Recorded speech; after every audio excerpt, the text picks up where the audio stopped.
Red, rojo. Oh. All right. Good morning. Amen. Looks like the population has dwindled. Amen. It's the most conscientious are now with us. Amen. It's good to see you this morning. I know a couple of folk have texted and said they're on their way, but things are just traffic and things like that are holding them up. So there'll be some come in here in a minute. I wanted to start again with a verse of Scripture this morning. And in 2 Peter 1, in verse 3 says, according to his divine power hath given unto us all things that pertain unto life and godliness through the knowledge of him that hath called us to glory and virtue, whereby are given unto us exceeding great and precious promises, that by these ye might be partakers of the divine nature, having escaped the corruption that is in the world through lust. We have a lot of promises of God, don't we? But one thing we need to be careful of is this. You ever heard the song, "Every Promise in the Book is Mine"? It's not true. And years ago, my wife and I don't have children, and so I was like praying, and I read the verse in the Old Testament. It's talking about, if you serve God, you honor him, be obedient, that you'll never be barren. And I was trying to claim that promise. I was begging God and talking to God, and all of a sudden he said, "Hey, dummy, I didn't tell you that." He said, "That's for Israel. That was for the Jews, not you." I said, "Oh, okay."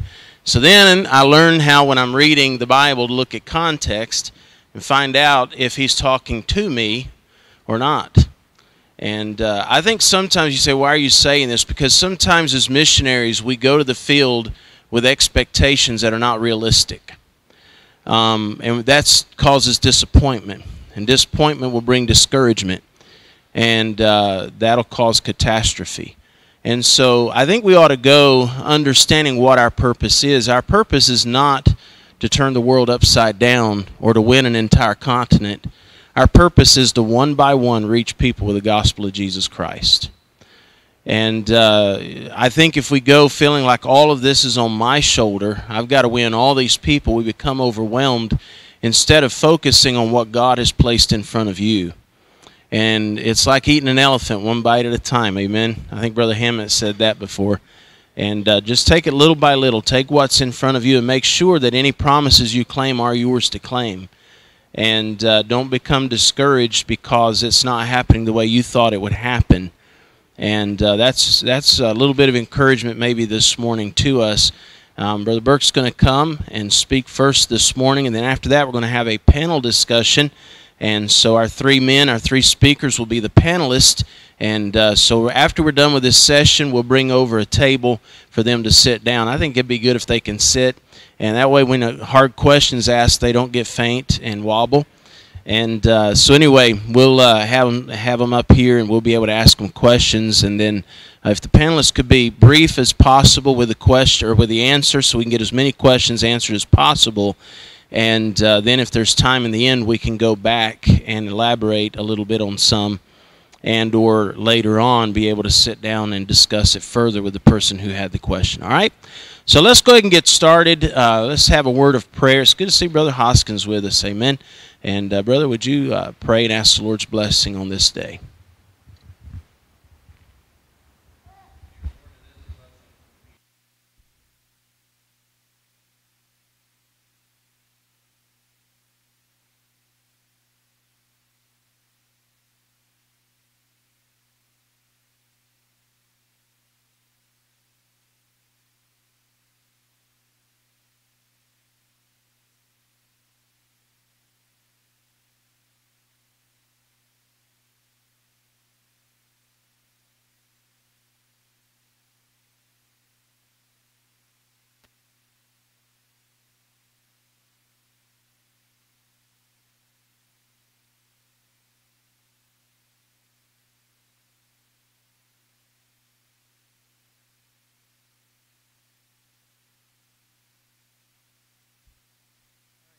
Turning your Bibles to Philippians chapter number 4. Philippians chapter number 4. Read a verse of Scripture and we'll get started this morning. I so appreciate all the lessons and the messages. Enjoyed Brother McMillan's lesson yesterday morning, and then Brother Hammett. Just a tremendous lesson yesterday morning for pastors and missionaries, and then last night's messages was a challenge, and I thank the Lord for it. It was tremendous. And then looking forward to I'm looking forward to listening in the panel. I just like I wonder what Brother Pittman was thinking when he got me to sit on a panel. I was like, what? And you got Brother Hammett, all this experience and finances, and then me. I have no idea what I'm going to bring to that, but I do appreciate it, and I love missions. I love our missionaries. I thank the Lord for them. Our church has always been very, very concerned with missions. We keep it before us. We love our missionaries. We pray for them. Every midweek service, whatever prayer letters we've gotten in, we read to our church and then post them to keep them updated, what's going on. And so we pretty much weekly read something from Brother Doug Hammett. So he sends one about every week, I think. And but we really, I think it's great to keep everybody informed what's going on. And so I'm looking forward to today. I thank the Lord for this opportunity. And, I'll just share with you, Brother Pittman asked me to share today the church's responsibility to the missionary and the missionary's responsibility to the church. And I'm just going to share my heart, what I thought. I prayed about it. I actually I talked to our missionary, and we discussed this topic together. And I appreciate him and his counsel too. And we had a good time of fellowship over it. Talked on the phone for quite a while. But if I give you what I'm about to share with you is not something that I was taught in Bible college, because they do not teach it in Bible college, unfortunately. And I went 4 years. I got a pastoral theology degree, and they never told you anything about missions and missionaries and how to pastor a missionary, any of that, never mentioned.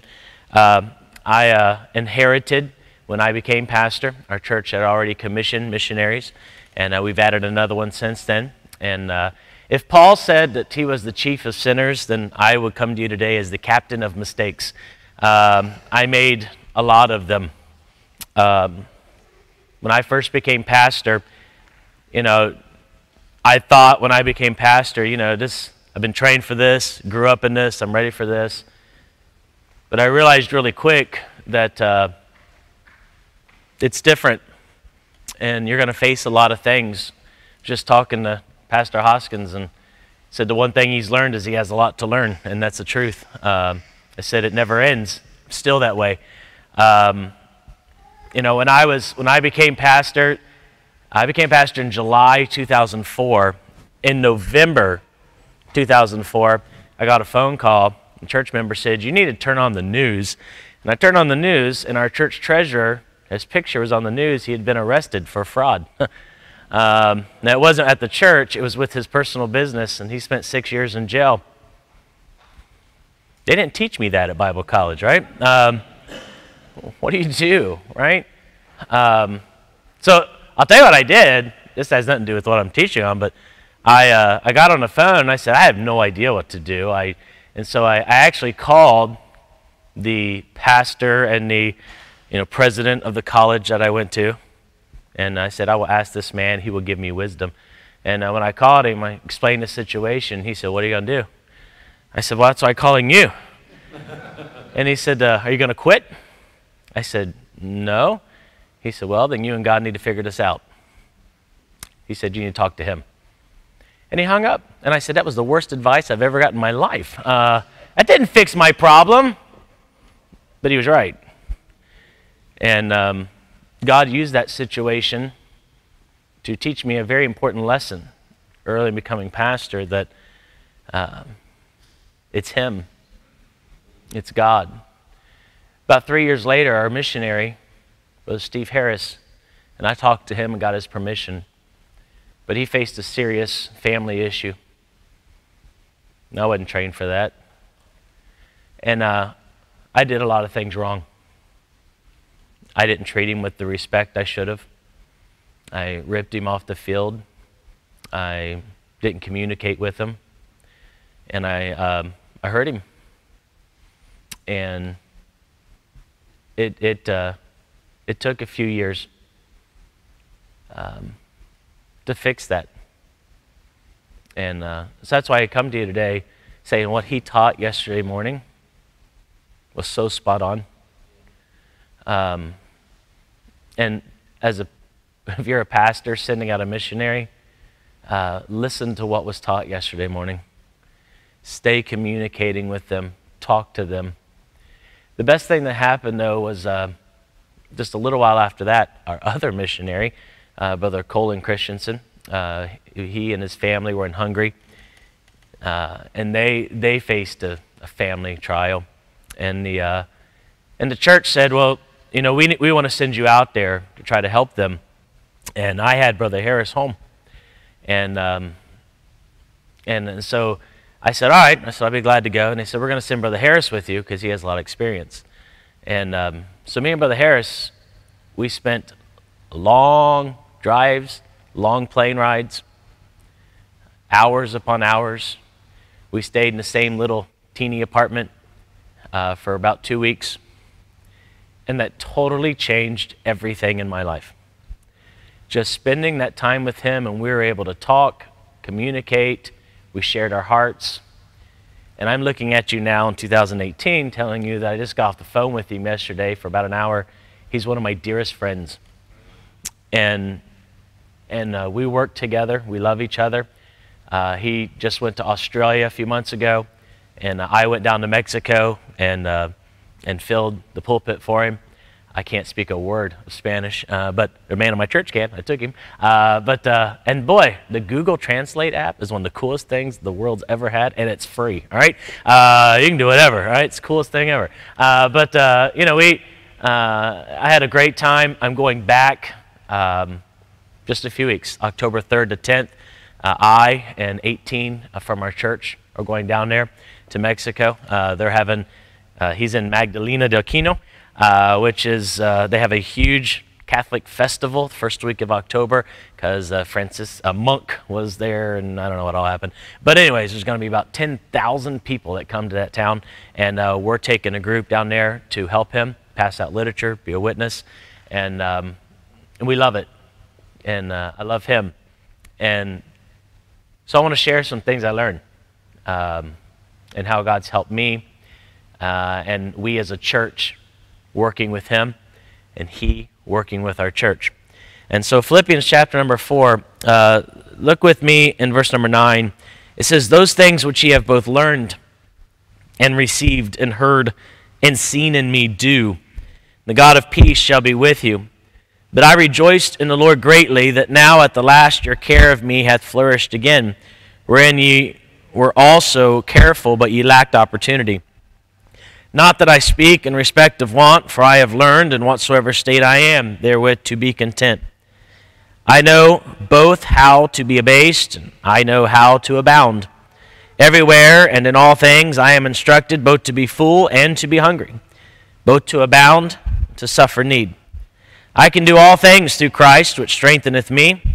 Notwithstanding, ye have well done, that ye did communicate with my affliction. Now ye Philippians know also that in the beginning of the gospel, when I departed from Macedonia, no church communicated with me as concerning giving and receiving, but ye only. For even in Thessalonica ye sent once and again unto my necessity, not because I desire a gift, but I desire fruit that may abound to your account. But I have all, and abound. I am full, having received of Epaphroditus the things which were sent from you, an odor of a sweet smell, sacrifice acceptable, well-pleasing to God. Now you'll see in those verses that we read, or were repeated over and over again, Paul was so happy and so thrilled that this church communicated with him. No other churches were communicating with him, but this church communicated with him. And I just echo what was said yesterday, the importance of good communication. I want to share with you again some things that the Lord has taught me. He's helped me with it, and so by God's grace, I'll do my best to give you something to be a blessing to your church. Let's pray together. Father, I thank you, Lord, for your many blessings. Lord, I love you. And I pray you bless this lesson. Lord, I thank you for what you're teaching me, you have taught me, and what you will teach me. And Lord, help me to stay listening. And Lord, help us all to get something from your word this morning and from, Lord, what you've taught me. And Lord, I know it isn't much, but Lord, I just pray it might be a blessing to someone else. And Lord, in your name I pray, amen and amen. Well, let me share some things real quick with you, all right? I like alliterating. It's the way I remember things, and I think it helps people to remember points. So you don't have to, and I don't worship alliteration. It's not like I change words to adapt it, all right? But I'd say that because I don't have a handout, but I think it'd be easy to take notes, all right? So here's what I think we need, all right? I would tell you this, I'm not going to give you a lesson on what the church's responsibilities are and then what the missionary's responsibilities are to church, because I really think that pretty much it's reciprocal. That what you're going to see here is what I'm going to teach goes both ways. And I think that you'll see that, all right? So number one, here's our responsibility, all right? This is what Travis Burke has learned for what it's worth. Number one, pray. Pray. I think I preached on that, and it's been said quite a few other times. The Bible says the effectual, fervent prayer of a righteous man availeth much. But pray. Pray for your missionaries. And as a missionary, pray for your churches. And churches, let your missionaries pray with you on things. Brother Harris, our missionary, he has quite a few supporters. He's been on the field for quite a while. And he sent out a email to all of his pastors, and those who did not get back with him, he personally called them. And because we had discussion a few years ago, and he asked for every church pastor and on behalf of the church to share a prayer request that he could pray with them about. Just because he wanted to pray for his supporting churches, and it was about 12% got back with him through email and then a personal phone call. And, you say, well, what's the big deal? He wants to build a relationship. He wants to know what's going on in these churches. He wants to pray for them. And the fact is, we, supporting missionaries, we should be praying for them. And, I could go through my list. I know our countries and our missionaries. I could run through there and say, Lord, please help Brother Gossmeyer in England and Brother Grissom in England, and help Brother Hammett in South Africa, and help Brother Morrison and it used to be Swaziland. And I could go through and list all of our missionaries, but I mean, who can't do that? I mean, pray for them. And I'll just give you these thoughts, all right? Have an intimate understanding when you pray. Have real knowledge what's going on. Know, all right? Talk to them. Talk to your missionaries if you're a pastor. As was said yesterday, I loved Brother Hammett's thoughts on having that every 2 weeks, all right? BCD, all right? I thought that was awesome. Share your blessings, your challenge, and what direction you're going in. But talk to them. Have an intimate understanding of what's going on. And then as a pastor, share with your missionary things that they can be praying about. I shared with ours. I talked to him yesterday. He said, something I can pray for you about. I said we're, in the process of having a deacon at our church. And I haven't had a deacon in probably, I don't know, it's probably been around 8 years. I figure first time they had deacons, the church was about 12,000. So you got 7, so that's about 1 per 400, right? So I figured there's not really a need, but but we're in the process of adding a deacon. I said, pray for this, and he said he would, and I know he will. Share with your missionary what's going on in your church. Share with them your desires. Share with them some of the things that you're going through, the direction you're going through, and then ask your missionary. Be in communication. Have some intimate knowledge. Ask them what any dangers that they're going through, what their future holds, what their desire is. But have an intimate understanding. I'm going to go real quick. Number 2, I would tell this under prayer. All right, have an invested undertaking. Be devoted to praying. Don't just say you're going to pray And don't just go through emotion, but be devoted. Don't be hit and miss. But pray. Pray about it. Pray today. Pray tomorrow. Pray Saturday. Pray Sunday. Be devoted. We live in a world today that doesn't understand commitment. Zero. And, you say, well, please share with us something great. We all know this. We don't do this. I know it's simple, all right? But we just don't do it as churches today. We're not devoted to pray. How many of our folks could stand up and say, if I get up, tonight at my church service, and I get up tonight and I look at my folks and say, what are we praying for with Brother Hammett? I mean, no. Have an idea what's going on in their lives. Our missionary, Brother Harris, are praying for a people, a place, and a pastor, all right? We've given that to our church, and we say it over and over as a request, all right? Pray for people. Pray for a place for them to, because they're ready to be organized, a place of their own, and then pray for a pastor, all right? And we keep this in front of them and repeat it and be devoted in praying, but have an invested undertaking, then have inspired unction. Be Holy Spirit-led in your prayer. To the missionary, I would say this, all right? From a pastor's perspective, and I think Brother Hammett talked about it too, all right? You don't need to beg. There's nothing more in me, and this is maybe just Travis Burke, all right? We serve a great God.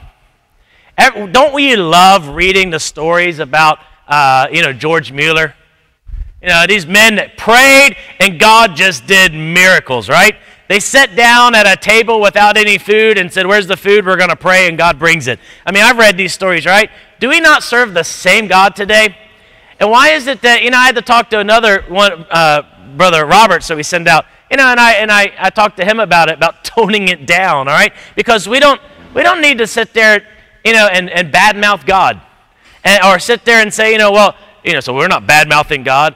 If all we ever have is I need $5,000 for this and $3,000 for this and please help me with the stove and please help me with this, I understand sharing in need, but why don't you first go to God?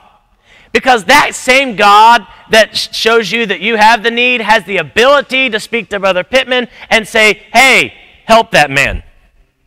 It's a great God, and then God gets the glory, and I just think, again, look at Paul's words. You say, that's weird thinking. Paul said, I don't speak in respect of want. He said, I don't desire anything. That was Paul's words, the missionary, right? He's not sitting there saying, hey, please send me this and please send me this. He said, look, God is good.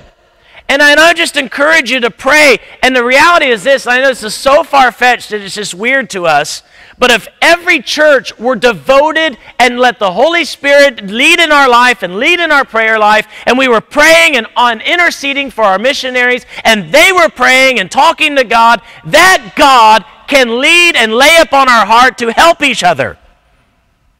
It's just something foreign to us. And I think we should get back to it a little bit more. But pray. Number 2, participate. Be involved. Be involved in your missions. Go to the field, pastors. Go. All right, I know you. Now listen, you can't go. You have a church to flock. I understand that, all right? We have a flock we need to take care of, and we can't be gone, all right, 51 weeks a year. But you need to go. You need to go. And I'll tell you why. Because it will keep you excited.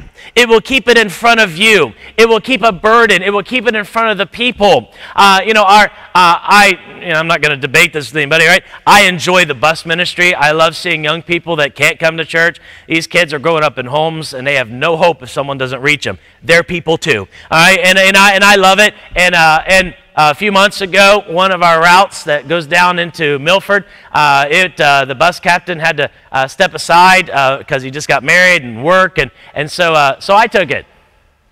It's awesome. And I hadn't worked a bus route in 15 years, man. And it's weird, getting to church, 7:45, going on a bus, getting back at 10 a.m., walking in, straightening your tie, wiping the sweat off of your head, and then teaching Sunday school, and then preaching, and then getting back on the 99-degree bus, and going back and taking them home, right? It's different, but I love it. I enjoy it. And it's not going to be something I'll probably do the rest of my life, but I've done it over a year now, and I started helping him, and then I took it over. I love it. I enjoy it. I'm teaching my kids how to do it. You say, well, why are you telling us right now, all right? Because you know what it's done to our church? Because the pastor's excited about it. I keep talking about the stories from the bus route. I keep talking about the kids that got saved on the bus. I'm telling them about, the little kid that came and hugged me and said, thank you. You know what these stories do? It gets the church excited about bus ministry. Our bus visitation crowd goes up. People are volunteering to work. They want to start a new route. Same thing will happen when you go to the field. I went there in March, me and my translator and my son, right? We went down to Mexico and we filled in for our missionary while he's gone, came back, shared the stories. Now there's 18 of us going down. And you know what, when we get back, I guarantee there'll be more when they hear the stories. Because you participate. If it's just something that's happening over there, your church will not be as excited about it. Your eye affects your heart. And when you as a pastor have this, and as missionaries, when you're home, all right, participate. Be involved. And I understand. Now listen, I tell when Brother Harris, Brother Roberts, they come home, they need to rest. They need that too, all right? They don't come home and I give them a list of, 20 hours a day. All right, here's what you need to do, right? They need to rest. They need to see their family. But you know what? Get involved. Help out your church when things are going on at your church. Know about it. Get involved in it. Pray about it. Participate. I like what Brother McMillan said. All right, you're a missionary. Tithe to your church. All right? That's kind of foreign to a lot of people. You tithe to your church, all right? You're not exempt from that. There's no tithe exemption forms with God, all right? That's you, all right? And you still do that, all right? Be involved in the needs of your church, but participate. Number three, third thing, reciprocal, all right? Purity. Purity. In two ways, doctrine and in your deeds. As a church, make sure your missionary is preaching the truth, all right? We're responsible for that. And not just the ones I commission. This is just Travis Burke, right? Do whatever you want, right? But I want to make sure our church is supporting people that are preaching the truth. I don't want, if I find out that someone's preaching something, and I know we're not going to cross every T and dot every I. I get that. But there are some things that are important. There are some things that are doctrinal, and we need to preach the truth. And if I find out and hear that someone's not preaching the truth, I want to speak to them. I want to talk to them. I'm going to give them grace. I'm going to try to help them. I'm going to try to point them in the right direction. But it's something that we can't differ. I can't continue to support false preaching. Be involved in that. What are your missionaries preaching? Do you know? Do you have a... You say, well, I read their doctrinal statement. You better ask. That's one thing I've learned too. Everybody has a good doctrinal statement, man. But man, you better ask. And as a church, as a missionary, stay in contact with your church. Pastors change. I'm just telling you, because at the Baptist Temple's history, there's a pastor one time that was the pastor and years ago, and he began to teach wrong doctrine on some things. Started teaching about spirit baptism and some other things. And our brother Harris was on the field at that time, and he had a conversation with this pastor, as was talked about yesterday morning. It's important. Doctrinal purity. Work with each other. Hold each other accountable. We need purity. And then in your deeds, be pure. Make sure your missionary's living right. Living right. Make sure they're walking right. Talk to them. Communicate. It handles it all. But talk to them.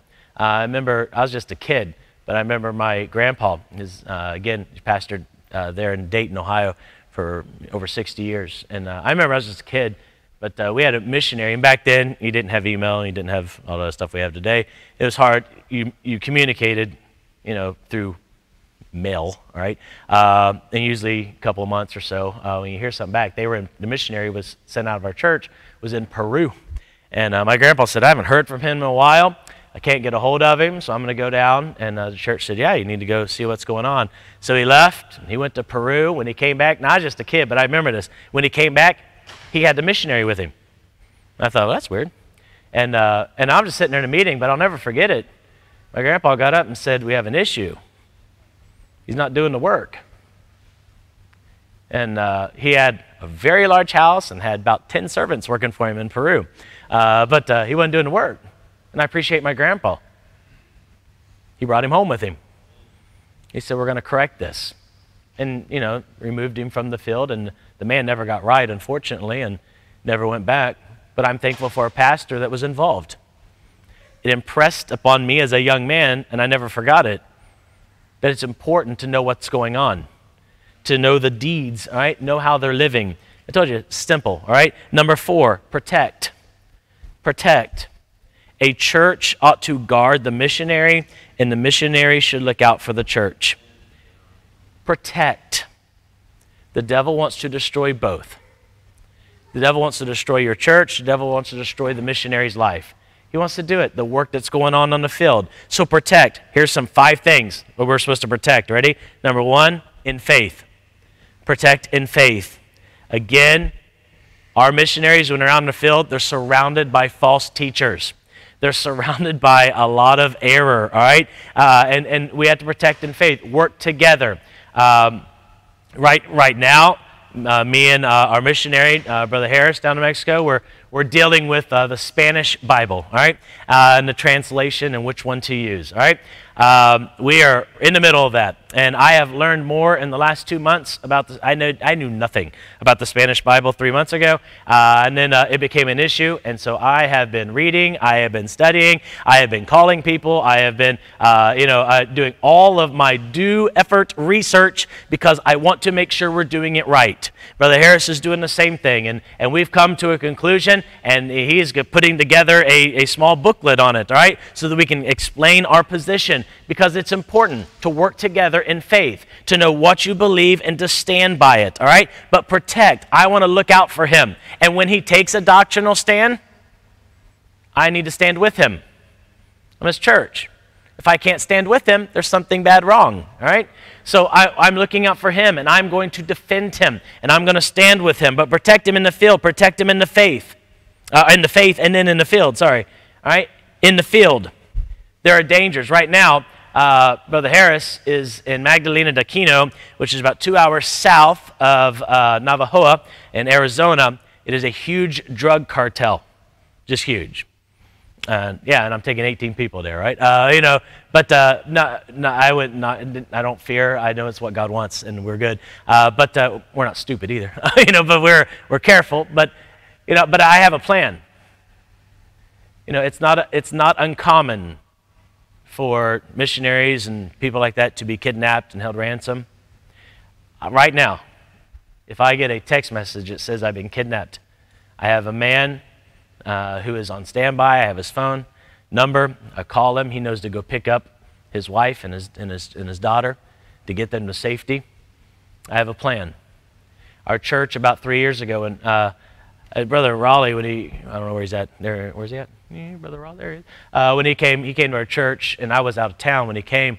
And we weren't adding missionaries at the time because the Lord is helping me on this, and we weren't prepared as a church to be ready in case of emergency for our missionaries.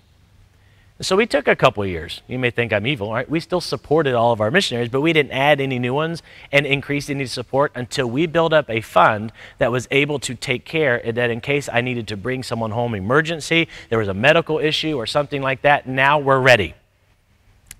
Now look at me. The church is not in the business of building a huge bank account, all right? But also, if you are sending out missionaries, you should be prepared in case of emergency. And I know other churches will help, but as their sending church, you should spearhead that. You should be ready in case no one else helps to help them and get them. So right now, if something were to happen, God forbid, to Brother Roberts there in Colorado, and he needs to fly home immediately, we're ready. We have everything in place, because I think that's our responsibility.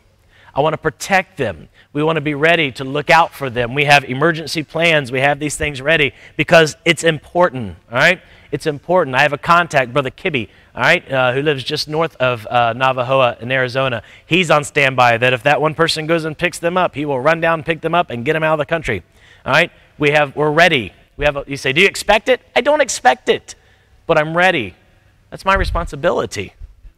And I need to think about these things, especially when they're in a dangerous place, but protect them in faith, in the field, in their family.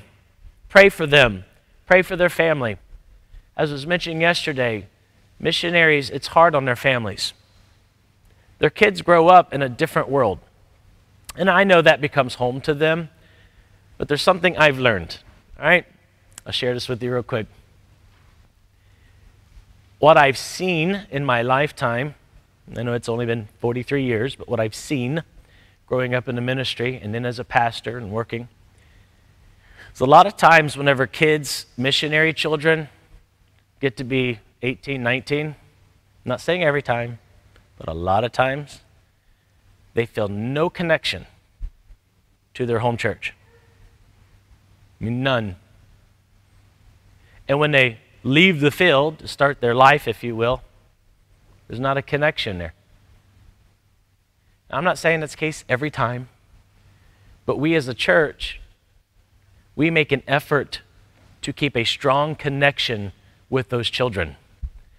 As a pastor and as a church, every birthday that our missionaries and our commissioned children have, they get a gift. They get cards. They get letters.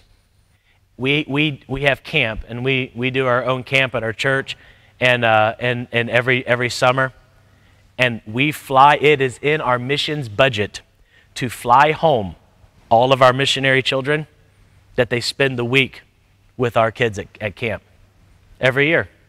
You see why? I want them connected. I want them to know they're loved. I want them to know this is your church.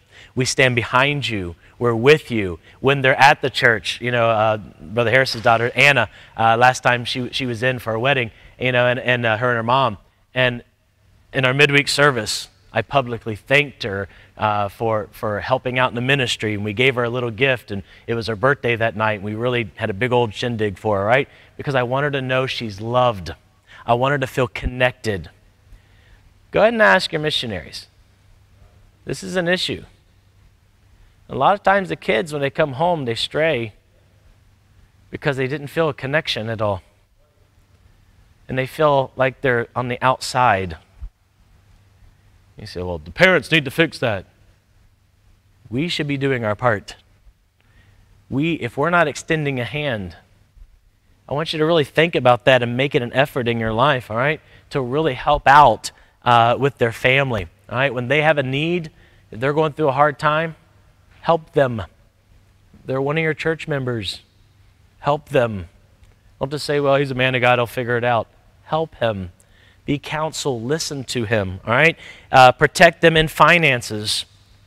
I don't think you need to micromanage your missionaries, all right? But help them with their finances. Be aware of dangers. Brother McMillan talked about that, did an awesome job. As a church, I'm not going to go into big detail on this, all right?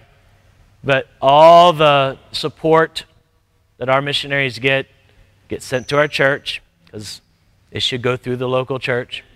It comes to the church. It is deposited, all right? We have separate budget lines. 100% of their support gets collected, and every month it is given to them, all right? We give it to them. They get that. The way we do it, I'll just tell you, Brother Harris down in Mexico, he has a bank account, and as was talked about earlier, he's able to draw his money. We have a secretary, a lady that volunteers. Her only job is to pay his bills on this side and writes the checks here on this end to pay the bills.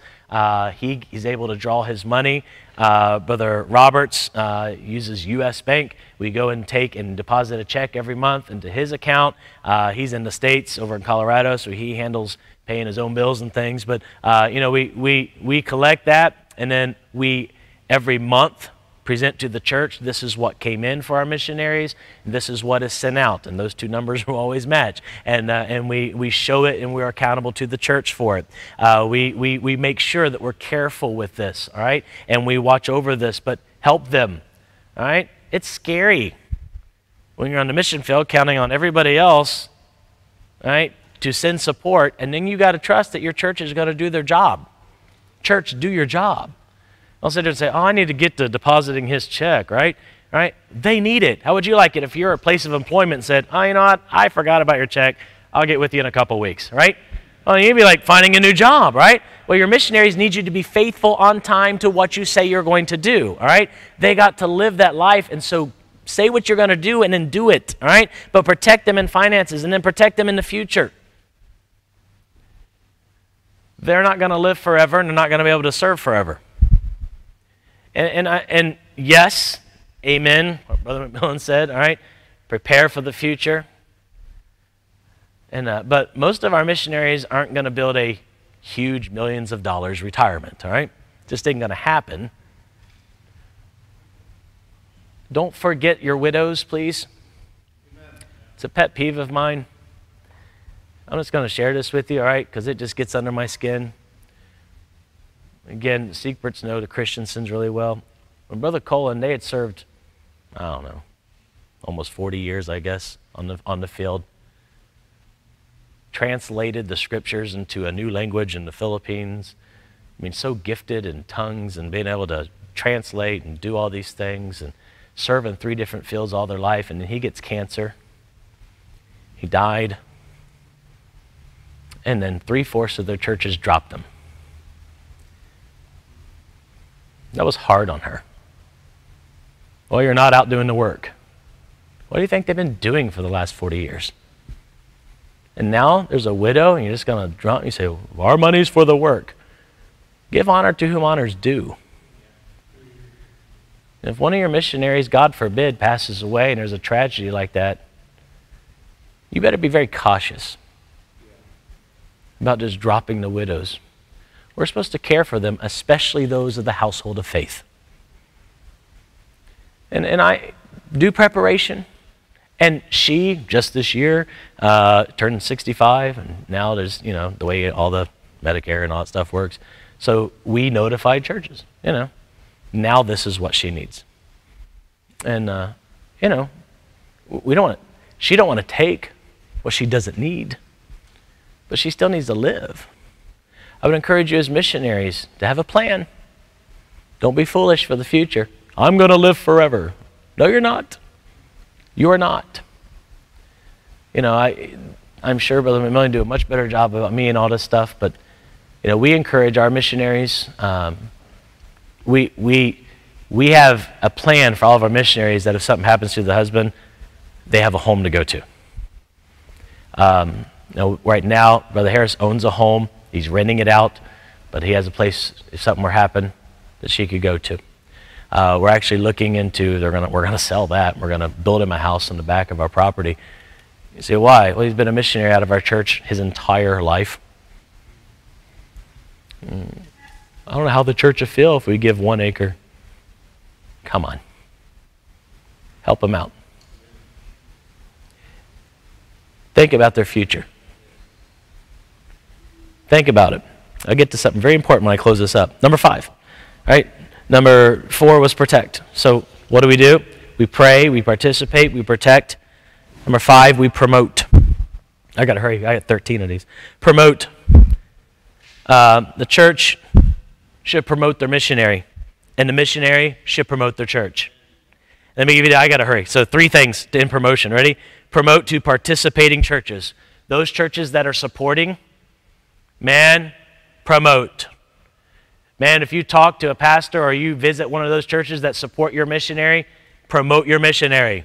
Amen. Tell them what a good job they're doing. If you're a missionary and someone brings up your church, promote your church. All right, but promote. All right, we're not in the rah-rah business. All right. But at the same time, be excited about your missionary. Be excited about the work they're doing, and tell others, tell everyone you can, to participating churches, to possible churches, to churches that may support them. Be excited about them.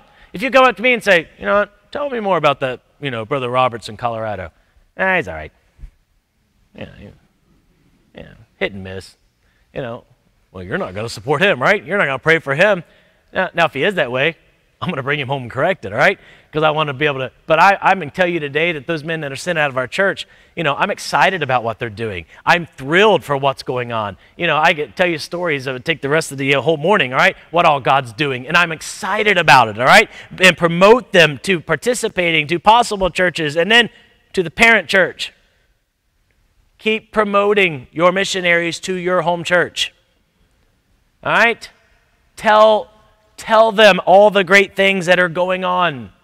I mentioned in talking to Brother Roberts this past winter, his truck, and he has to work.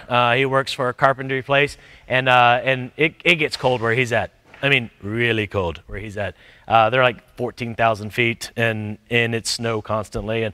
And his truck died, and he was having a rough time working and doing all this. And one of the men in our church, because we're excited about what's going on, it's always in front of them. The next service, one of the men comes up to me and said, I found him a truck on Craigslist. I was like, you did? He goes, yep. I said, well, I'll tell him about it. He goes, oh no, I already paid for it. It's being delivered. And Brother Roberts, he called me, he's like, there's a truck here. I was like, yeah, I know. Isn't that awesome? All right. Now, why does that happen? If it was never brought up, if it was never a concern, no one would care. But you promote it to your church. You keep it in front of them and be excited about what's going on, all right? Number 6, pledge. Pledge. Make promises, keep promises. See, well, number 1, some people are afraid of making promises. I don't know if I'll be able to do it. Pray about it, all right? Brother Harris, we're going to bring a group down this year. I prayed about it. I knew it's what God wanted. And now we're doing it, all right? Now give grace, and I understand that, but think, have some goals, man. Pray about what you can do for each other, all right? I got to keep going, guys, time. Number 7, persist, all right? Don't give up. There's going to be hard times. There's going to be trials. There's going to be times when the money's not there. There's going to be times when they go through trials like I talked about earlier. Don't quit. Don't give up. If you're the missionary, don't quit. If you're the church, don't quit. Be persistent. Number 8, have a plan. Have a plan. Set goals with each other. Talk to each other. Have some goals. Plan your work. Work your plan. Talk about it. Number 9, be pliable. Be pliable. Flexible. All right? Make a plan, but understand normally it doesn't go that way. Understand. Have some grace there. Well, what's going on with you, brother? I sent you out there. You'd be passing out 700 tracts a day. What's your problem, right? Well, life happens, all right? Understand. We can have some good plans, but be flexible there. Number 10, be patient. Missionary and church. Be patient. Hebrews 10:36, for ye have need of patience, that after ye have done the will of God, you might receive the promise. Sometimes it takes patience. Sometimes it doesn't happen as quick as you wanted it to. Sometimes, the church, you had a goal to be established in 3 years and you're not there. Well, be patient. The Lord builds His church. The Lord does the work. Let Him do the work. Be patient. And don't lie. Don't lie. Pastor, don't lie to your missionary, and missionary, don't lie to your churches, all right? Don't lie. Those letters you get in the mail sometimes. Had a conference, had 8,000 saved this week. I hope so. Right? Be careful. Number 11, persuasion. So what do you mean by persuasion? Trust God. I know this is so simple. But teach your church to trust God with our missionary. It hurts when your missionary leaves. At least it did me, right? Usually it's one of your best workers, man. And when they leave, it's sad. And when you start sending out families and then the pew's empty, that's hard to go through. But trust God. Teach your church to trust God. And when you're the missionary in the field, trust God. And then trust your church. Trust your church. Missionary, trust your church that things are going to go right. And in church, trust your missionary. I don't have to call, Brother Roberts or Brother Harris or Brother Ted and ask them what they did every day. Right? I trust them. They're doing the work of God. I don't have to keep on getting a hold of them saying, all right, did you pass out 6 tracts today? Did you witness the 3 people? They're going to do their work. How would you feel if somebody asked you that every day, right? Trust them. Number 12, be personal.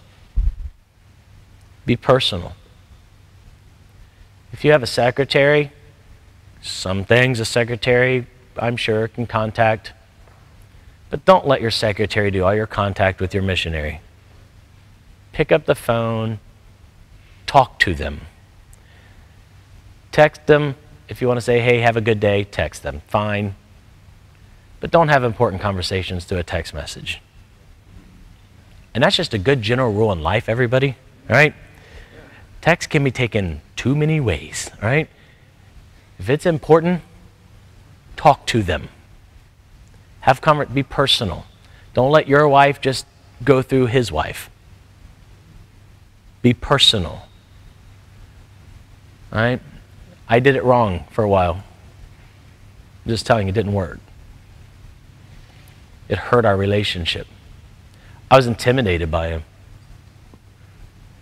I'm just being honest with you. Here's a man of God that's been on the field all these years, and I'm 29, right? I was intimidated. What am I going to tell him, right? And we had no relationship. But I had to come to realize God has him where he is, and God had me where I was. And we have a tremendous relationship. Be personal. I'm glad I can pick up the phone and talk to him anytime I want to. If you don't feel that way with your missionary, there's something wrong. Be personal. Have a relationship. Number 13. Oh, by the way, with personal, tell them you love them. Tell your missionary you love them. And missionary, tell your church and your pastor you love them. That's another Travis Burke pet peeve. By this shall all men know that ye are my disciples, if you have love one for another. It's not your standards. I love standards. Not your standards. It's not your doctrine. It's your love. What did the Lord tell us to do? What is the greatest commandment? To love the Lord God with all of our heart and to love your neighbor as yourself. I mean, look at the emphasis that Christ put on love, and we can't. That's part of the problem in 2018 generation. We're so afraid of love. We as Christians should be the first person to look at each other and say, I love you, brother. I have no problem with that. Sit there and say, well, I'm a man, I don't do that, all right? Well, you're not a biblical man. They greeted each other with a kiss. Let's not get carried away, all right? But that's what they did. But they loved each other, all right? I have no problem looking at Ron Pittman and saying, I love you, brother. I have no problem with that. And it drives me crazy when, even some of our church members are still coming along with that. I'll say, hey, I love you. They'll say, thank you. All right? They'll get there, all right? But the fact is this, all right? Tell them you love them. Because I promise you this, the devil's telling them that you don't. So tell them you love them. Number 13, last thing, ready? Praise. Honor to whom honor is due. Now follow me, don't get ahead of me because you might get mad at me. I'm going to have you write down 3 things here, ready? But don't get mad at me. Number 1, real heroes get mentioned. Real heroes get mentioned. They should be spoken about. Missionary should love promoting his church. The church should love talking about the missionary. Real heroes get mentioned, spoken about. Secondly, real heroes get medals. Share with them. Treat them good. See, a man in our church bought Brother Roberts a truck. It wasn't a 2018, But nor it wasn't a 1982 with the wheels falling off either, right? It was a nice truck. Should last him quite a while. And we made a big deal out of that at church. Something's going on in their life, every birthday, we make a big deal out of it. When they're home, we'll send them out to get a steak, man. You say, spoiling them? Well, they're going through a lot. And they deserve it, and hang with me. Number 3, real heroes get monuments. I told you you had to hang with me, right? I'm not saying go build a giant statue for your missionaries, but follow this. Real heroes get mentioned, they should be spoken about. Real heroes get medals, they should be shared with. Real heroes get monuments. Those are surrendered lives. Let me explain. The reward is not stuff and money. It's the next generation. I wrote it down, and I'm just going to read it and I'll talk about it. Failure to honor church missionaries and missionaries failing to honor a church is seen in the absence of surrendered lives in the next generation to be missionaries, pastors, and church members. When all we do is have pity on the missionary, and all we do is say, keep a prayer card taped to the refrigerator, and all we ever do is talk about the bad things going on at church, and all we ever do is share our disgruntledness with the pastor, it's no wonder our kids are growing up and nobody wants to be a missionary. And nobody wants to be a pastor. And they're not staying in church. Maybe if we spent more time giving honor to whom honors due. I'm not saying to spoil them and treat them like a king. But I am saying this, they're special. It was read yesterday in Brother Hammett's lesson from the Word of God. They are a gift from God. Your pastors, teachers, and your evangelists are gifts from God. And if we as a church, when our missionaries or any guest missionary comes in and we say, these people are heroes, and we treat them that way. They've left everything to serve God. They're special. They're wonderful. Praise God for them. Our missionaries love our pastors. We thank God for our pastors. And man, pastors and evangelists, we love our churches. Church is the greatest thing. And truly, we should praise the Lord for our church. Well, what are they seeing and hearing? If the missionary comes home and he's driving around a car that's falling apart, and we stick him in the back corner of someone's house who's letting them stay in their house, their clothes are ragged and no one ever remembers them. The kids are always sitting on the outside of the youth class because no one knows them. Well, who would want that? Who would want that? If the missionary don't have much good to say about their church, why would their kids want to go to that church? If the pastor's the bad guy, who would want to be a pastor?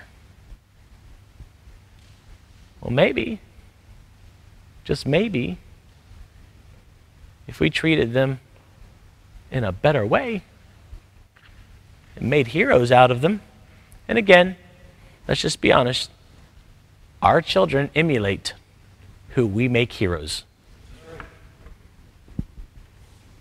If all I can talk about is LeBron James, that's what my son wants to be. That's it. And I wonder, to be honest, most of our churches today are having a problem. They aren't surrendering like they used to. The altars aren't full of young people wanting to dedicate their life to the Lord and surrender to a call. Our children are walking away. May God help us change that.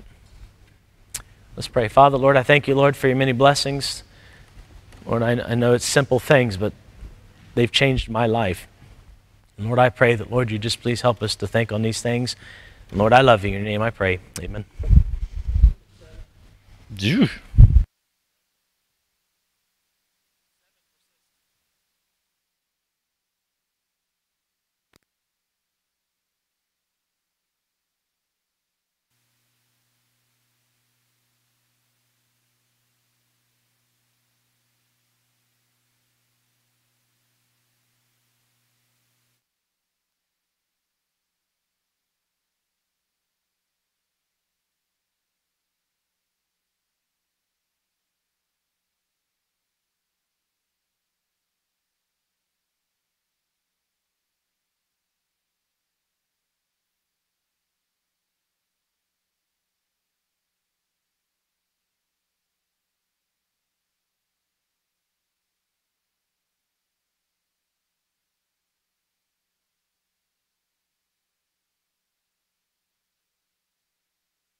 All right, if I can have your attention, we'll go ahead and get started. If I could have the three men take their place. And I want to take a second to say thank you to Daniel. Daniel Schultz is the young man sitting in the back. And he has just started learning the sound system. So Brother Davis has been training him. And he's done a good job. I appreciate him. He's a natural. And so we ought to encourage our young people to get involved. So this will be a panelistless, apparently. Oh, we got a panelist coming. Okay, good. So one of you will have to wear the lapel mic. And the other two will have handheld mics. And what we're going to do, the format will be that you can ask a question, raise your hand, and Jaden will bring you a microphone, this microphone. Ask your questions as clearly, directly, precisely as possible, and you can direct it to any one of the panelists or to all of them as a group. And if it's just to the group, you guys can decide who gets to answer it. And so, again, if the panelists could try to keep the answers brief, and if there is a question, you might want to have a pen handy. If there's something you want to elaborate on with the person that asked the question, you can make a note of that and do that later on at another day or another time today. All right, Jaden, if you want to come get this, we'll go ahead and get started. So we'll start on this side of the room. So if you just raise your hand if you have a question to ask.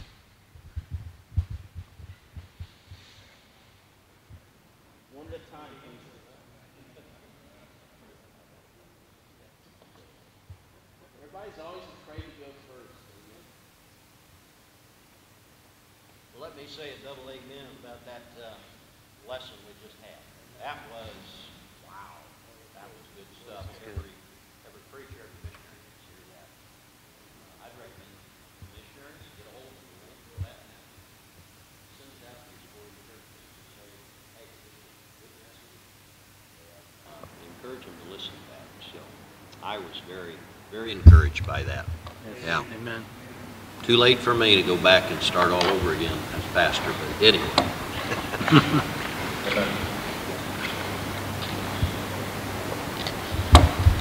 I guess this would be directed towards Brother Travis and kind of Brother Doug. Be starting deputation, Lord willing, in a year or two now. Are you more likely to respond as a pastor, or were you to an email or a phone call or both? Either, or as far as when your missionary is cold calling, cold emailing about coming and presenting his work in your church? Or is that something that would be really probably dependent on individual pastors? You mean like for you contacting us, me? Yes. Or just in general, what you feel like most pastors prefer? You want a phone call. I like talking to the person, just what I do. I like meeting the person through a phone call. I like to be personal. If I get an email from a missionary, cold call, it usually just stays in my inbox. If they don't have the umption to call me, then they probably don't have the umption to do other things. So I appreciate the email, but then follow it. If you send an email, make sure you call. I would call first, though, and ask permission to send an email. Okay. Get an email, and then follow up, and then follow up, and then follow up. Because I've learned, I try not to do this, but with Brother Roberts and Brother Harris, more Brother Roberts when he was trying to go on deputation, that most pastors just don't return your call, and you have to stay on it, and you can't bug them to death because that will get annoying, and then they won't. All right, but you just got to trust God, pray. If you can contact them, great. Maybe once a week, try a phone call, but after a while, if you're not getting nothing, just ask the Lord to lead you somewhere else. But you want to personally do that. So, and phone calls is the best way to do that. So, okay, thank you. I will touch on this a little bit in the next session where I deal with deputation, furlough. But I believe every pastor is different in the best means to communicate. Used to be you could call them at the church. No longer can that be the case. Many of them have cell phones. You can call some on cell phones. Some will not answer if they don't recognize the number. Some prefer you contact them through Facebook, private message, not a post on their page. Others you can contact through Twitter in private message. And let's see, email was the other one. And so every pastor is different. And what I found coming back on furlough last year was that I could send emails out, and a lot of guys would ignore the emails. They wouldn't even get opened. I have a way of knowing whether they get opened by who. And so then I'd have to call, and there were some guys I could call or text, and I could get a call back. And then there were others that wouldn't answer any of those, but if I got them on Facebook, they were just like that to answer me, and I could set up things.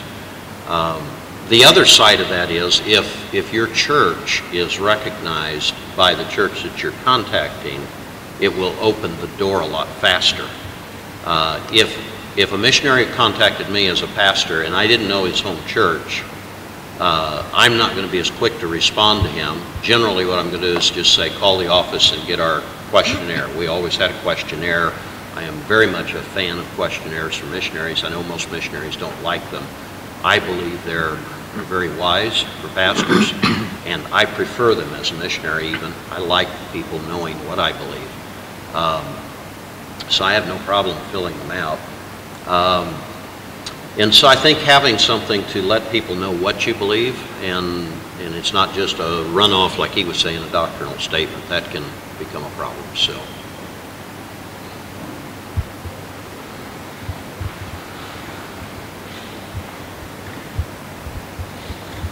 Thank you for the message this morning, Brother Burke. And this is sort of going to gear toward yesterday's with Brother Hammett. I just want to quickly say to Brother Barrett back there, what I found has been very useful. Just put it in your back pocket if you need it. Having your pastor contact other pastors and say, we're excited to announce that we're sending out a missionary from our church, and we would love for you to have a part in partnering this. That's a whole lot different than my name is so-and-so, and I'm looking for a chance to come by here. A guy did that, and I just loved how that whole thing was presented. You don't have to do that, but just maybe a suggestion. And it also shows how excited your church is about it. So anyway. Yesterday we talked about the relationship of the missionary on the field, and a little bit about the significance of 2x2, but unfortunately a lot of missionaries aren't in that position. They're not sent out 2x2. Do you feel technology helps in that area to allow the pastor to not fully engage in the reason 2x2 works, and he's not able to be there with you, or I know you mentioned earlier also that like the Apostle Paul was sent out, but he went out, he did the work. So do you find technology is a help or a hindrance as far as people being able to communicate with you? It can keep you very busy, obviously. My view on 2x2 is very different than many other men. I'm not going to tell you I'm right, but I'm going to tell you you're probably wrong if you don't agree with me. So, most people are looking for 2x2 to be these co-equals that are going to work together. You can't have two heads without being a monstrosity. There has to be a leader, and I see the Apostle Paul taking men under his wing and training them and then sending them on. So it was for a purpose and for a time period. And those who came alongside and helped him, like Silas, seemed to be men who worked under him as helpers. We might call like an assistant pastor or something in a church, but you know who the leader is here. And I think on the field you need the same thing. And this is why you need this escape clause that can be at any time deployed with mutual agreement ahead of time. We're going to allow this to take place. With that known and understood, now you can have more free contact. Preachers are afraid of other preachers. They don't want them getting too involved. So that can become a problem. But at the same time, if we can get to where we're not fighting with each other and we're helping each other, I've come up with some tremendous ideas this week from listening to other guys and talking at the tables. And I mean, I'm walking out of here with my head exploding. I'm excited about that. But I don't get that on the field. That's where technology can help a lot. Why couldn't missionaries actually set together some kind of a mastermind through a group call and meet once a month and discuss particular issues and help each other with ideas along that line? Just a thought. So. Amen. I got a question for Brother McMillan. Our first year on deputation, we left our home church in March and headed out. And so we went for almost a full fiscal year going through deputation. And then the following April, when we went to file taxes, we had not kept records, had not known what to do. Nobody told us this is what you need to do. So I just took in the total of all the love offerings and support we had received to that point to H&R Block, and realized that we were in big trouble. And it took several years to resolve that. It was a lot of pressure, a lot of strain. And now, if I'd known what I know now then, it would have tremendously helped me. What are the number one things that a missionary needs to know as they begin deputation as far as what records they ought to keep and how they ought to organize and file their taxes? Well, a simple approach, let me just say without too much bashing here, H&R Block, except for the top people in H&R Block that run it, there's a 3-week training course to become a tax preparer at H&R Block. So they're not versed in clergy things very much as far as I can tell. I've seen one exception of that in a particular area. The guy happened to know clergy and he worked for H&R Block. So with tax, try to find somebody local that has a reputation of knowing clergy type aspects of the tax code, because there are a number of different things, and that is good to have that consult close to you if you can find one.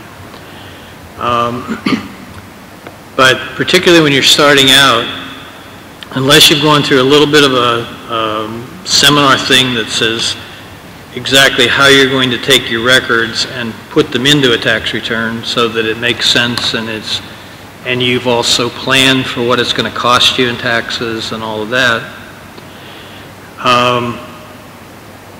I tell people a lot of times you take 12 envelopes and label them by month, and everything you did that has a receipt put in it.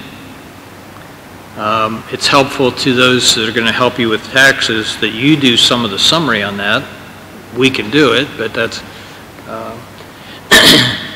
but typically if you claim everything that you get as income, there are quite a number of things that you are allowed to deduct related to deputation that if you didn't keep the receipts, or they're somewhere in a glove box.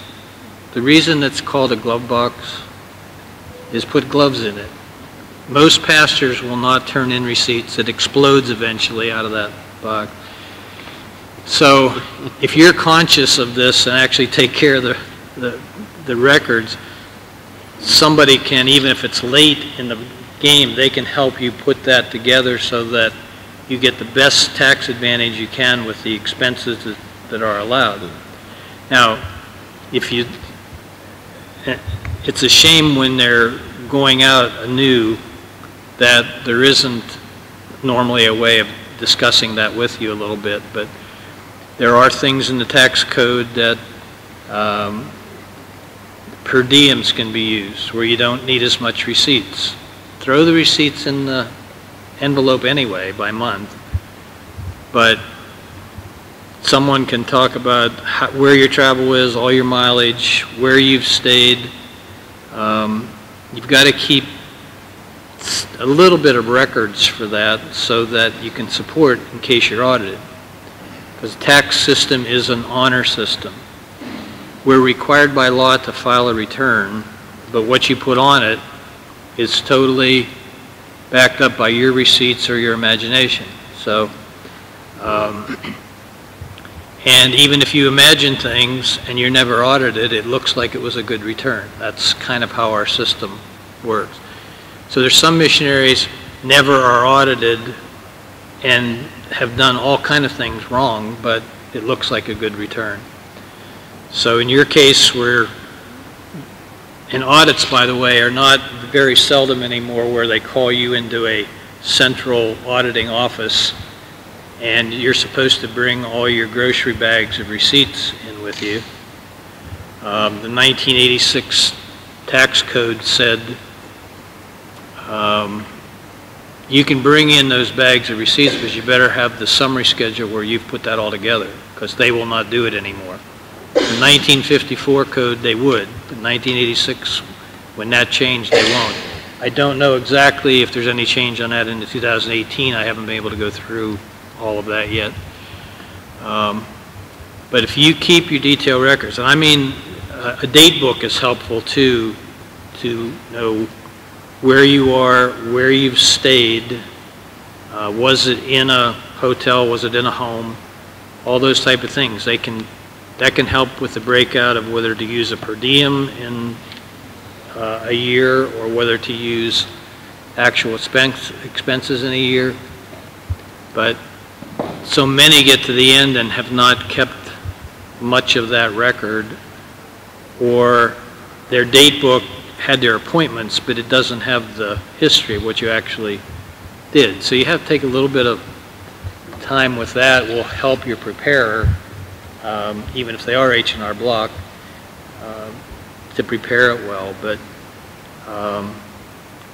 particularly if you haven't gone through some seminar with guidance on what to keep and how to keep it, then keep the 12 months of envelopes, at least have them separated that way. It helps preparers so that we don't have to go through the whole year putting them back together by month. So keep that separation.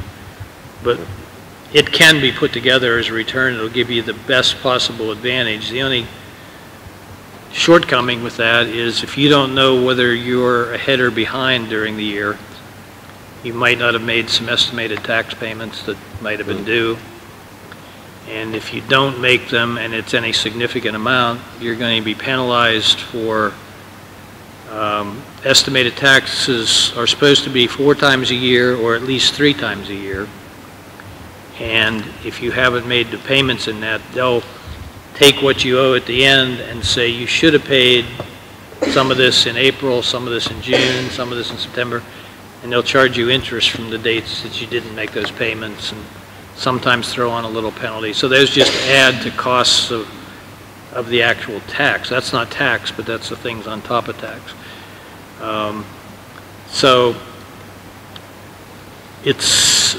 there's an epidemic, actually. I've been doing this for 10 years working with pastors, and they hate paper. I still slay trees. I like paper. So get over your hatred of paper. If you're going to write your stuff on your skin, then you're not going to be able to shower all year, so that you have your records there. But so keep your paper. Try to separate it by month.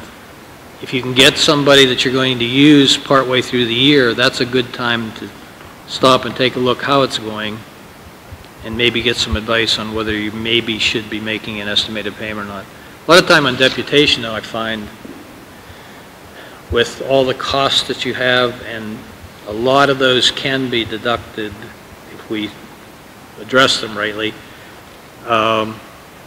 There may not be a lot of tax liability actually there, but it's good to somewhere in the middle of the year, if you can have somebody take a look at it with you, that will help to know that.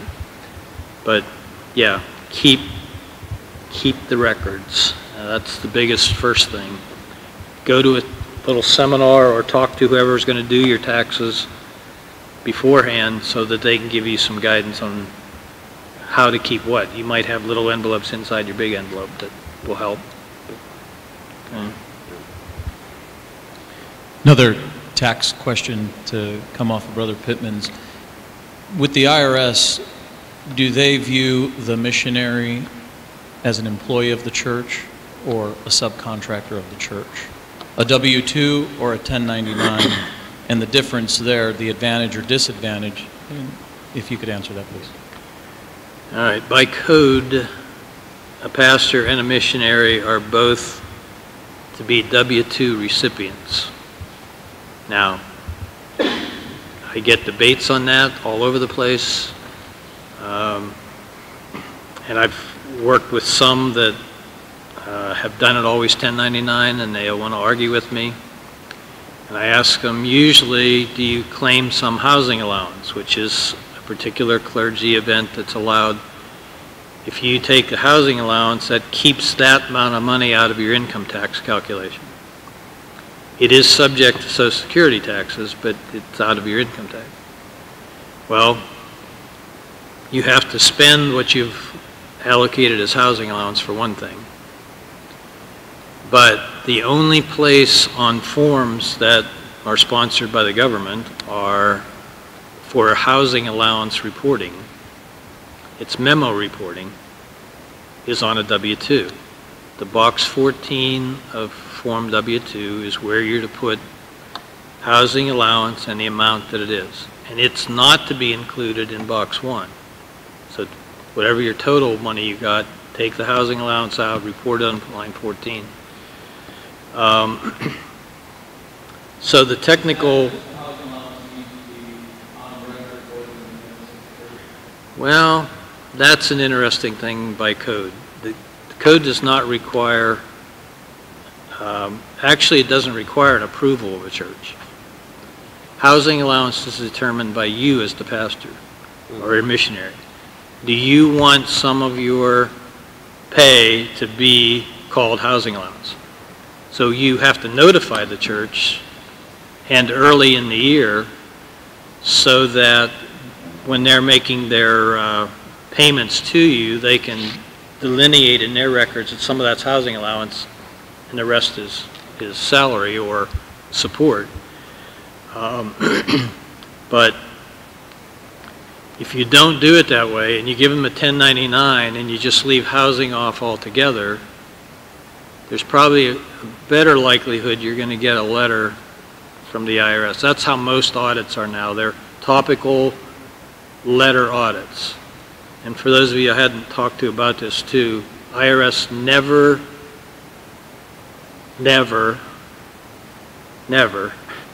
starts any action with you by phone. If you get an IRS call, which I got one 5 days ago, that they've issued a warrant for my arrest and all this kind of, so, and usually they have an accent too, but that's a, so don't ever respond, don't answer those, don't pull out a credit card, warn all your older friends not to pay anything. IRS always starts with a letter to you. They may arrange for a phone call later, but then you'll know about that one and it's set up. So those are scams totally if you get by phone. So the letter audit will come and it'll say, on your return, it'll either question something or it'll say, we have changed your return. And then in the next 10 pages, they'll tell you, if you agree with this, pay it. If you don't agree with it, then there's about 6 options for it. So whoever prepared your return, they should help you follow up with that. And we never agree with the IRS. I'm running about a 75% positive record with tax. I did 82 returns last year and probably 14 got letters, and I'm at over 80% on no, the IRS, you're wrong. They're just bureaucrats, and you're talking with, if you haven't been familiar with artificial intelligence, the letter you got came from one. It was generated by a computer and nobody's been involved in it yet. So just have someone help you with the response, why it's not right if it's not right. And if it happens to be right, you can send it in and say, well, it looks like that is correct, I missed that. One of the things you can easily miss is if the church is able to help pay your health insurance premiums, that is now a taxable event until they get the Affordable Care Act fixed. That's still the law of the land, and unfortunately, it impacts churches because the small business mandate was enacted. So if they pay that, and I encourage churches to pay that, so it might not, if they pay $10,000 for you, it might used to be a totally free benefit like it is for big corporations. But it's still, if you have to pay $1,500 of tax to get a $10,000 benefit, it's still a benefit to you, it just costs you more money. So that's the sad part of it. But if it's something that you find that it's right, and you say, yeah, this looks like it's right, don't necessarily send them money with that letter. Just tell them, yeah, we think it's right. And then they'll send you a letter and say, well, then you need to pay this. And then you send them what you can afford to pay per month. $1 a week for the rest of my life plan, they will not accept as a plan. But something like, if it looks like it would get paid off in 48 months or less, they'll usually accept that payment agreement. And then they will bill you every month. And don't not pay the billings then, because they get real nasty if you don't stay with your side of the deal. But you don't necessarily have to pay it all up front and everything. But that's the way to respond to them. They'll tell you in a letter that they have 45 days to respond to your inquiry. And then you'll get a letter that gives you 10 days. I have written to them before on behalf of clients and said, no, I'm taking 45 days too. And I'm arguing with a computer, so it doesn't really matter anyway. So does that help with that? Now, I'm going to tell you, though, a lot of places still do the 1099, and they're not going to change. Independent Baptist churches are independent. In case you haven't noticed, I've noticed that a lot in 10 years of doing this ministry. Yes. I have a question. Don Jones would like to know, are you guys prepared for upcoming seasons in the field as well as flu and diseases? I couldn't hear the question. Yeah. Better? Yeah. Don Jones would like to know, are you prepared for upcoming seasons in the field as well as flu and diseases? I can't hear you. I'm sorry. My ears aren't real good. So Flu and diseases and so on the field. How are you prepared for diseases on the field? Flu and disease.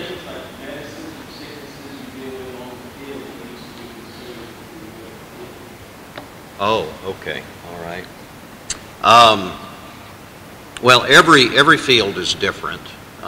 You have to do some research.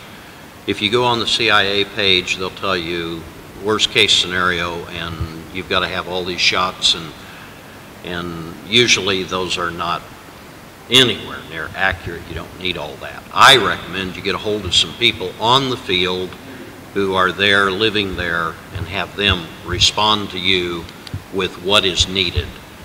Where I'm going, malaria is a big thing. I have to do some upfront malaria things. You have to look at malaria and decide how you want to treat. I'm a natural medicine kind of person. I don't like modern medicine at all, and so I won't use the modern medicines as best I can.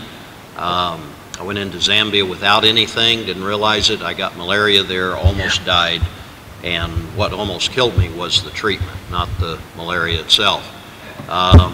So now I do some other things, and I found ways to be able to make it less likely that I'll get bit by a mosquito. But you have to watch for those kind of things. Where I was, cholera was a big issue, so I had to be very careful about what I drank and filtering water and putting stuff in it. There's natural things you can do if you're into that. If not, follow your doctors. But you really need to research, and your best research is from people on the ground, not from websites that tell you all kinds of junk. You'll get shots till you're a pincushion, and none of them are needed. in many countries. So.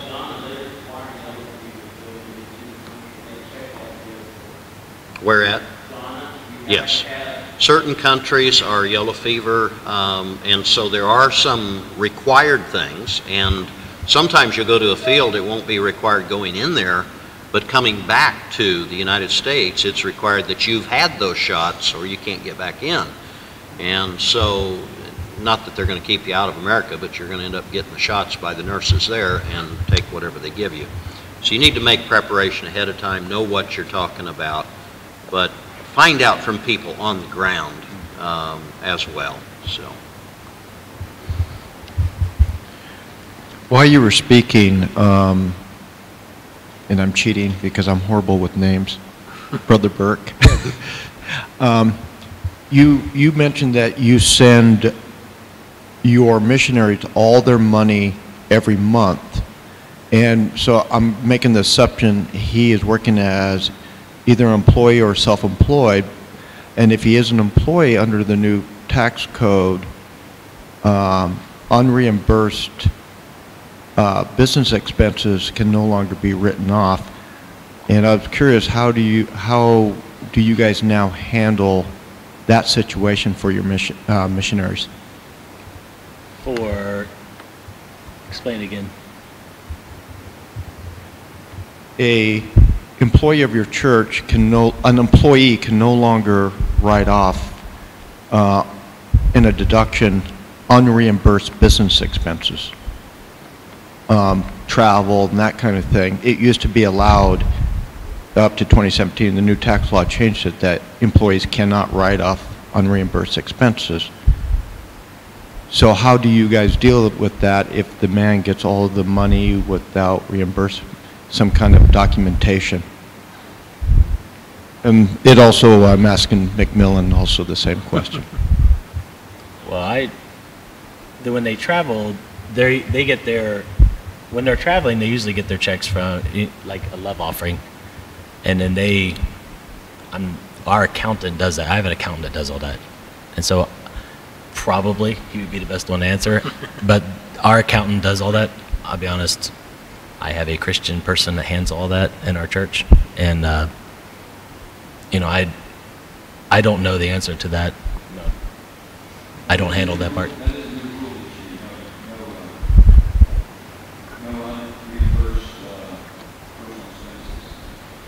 Well, it's partly a new rule because the standard deduction changed dramatically.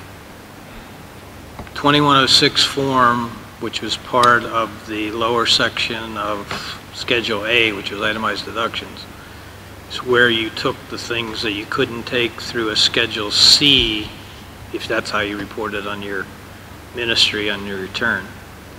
So because the standard deduction for a married couple filing jointly went from about $12,000 in 2017 to $24,000 in 2018,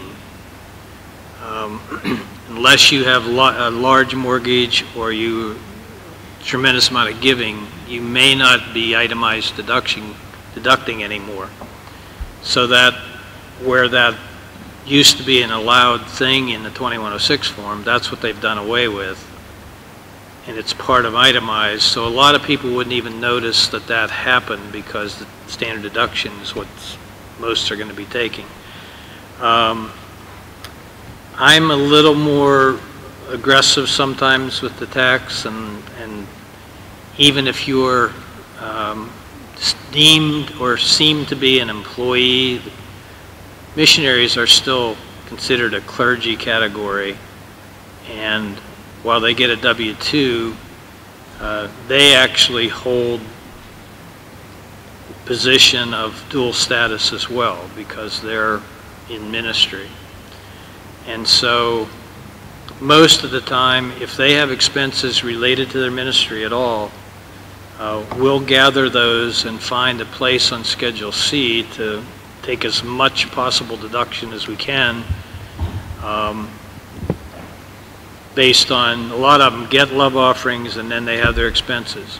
The problem with most is they don't keep enough detailed records that we can usefully do that on a Schedule C. So even under the new tax code, my plan at the moment is, until I'm told otherwise, is still to be fairly aggressive with a Schedule C and taking just about anything that I can justify. If it's questionable at all, and there's black and there's white within those 9 million words of the code, but there's a whole lot of gray, and I like gray, so we spend some time there. And I'll explain to the missionary pastor that I think this is okay, and this is a position we could take. If it does not work, the taxes are always yours. I never pay your taxes. But if you take the position I've suggested and it costs you interest and penalty, then I'll pay that because you accepted it. Now, I've had a couple that we did get questioned on, and it wasn't very much extra tax they had, but they go, no, you're not going to pay my penalties. Well, that's up to the individual. I'm willing to do that part of it. I never pay your taxes, so just so you know.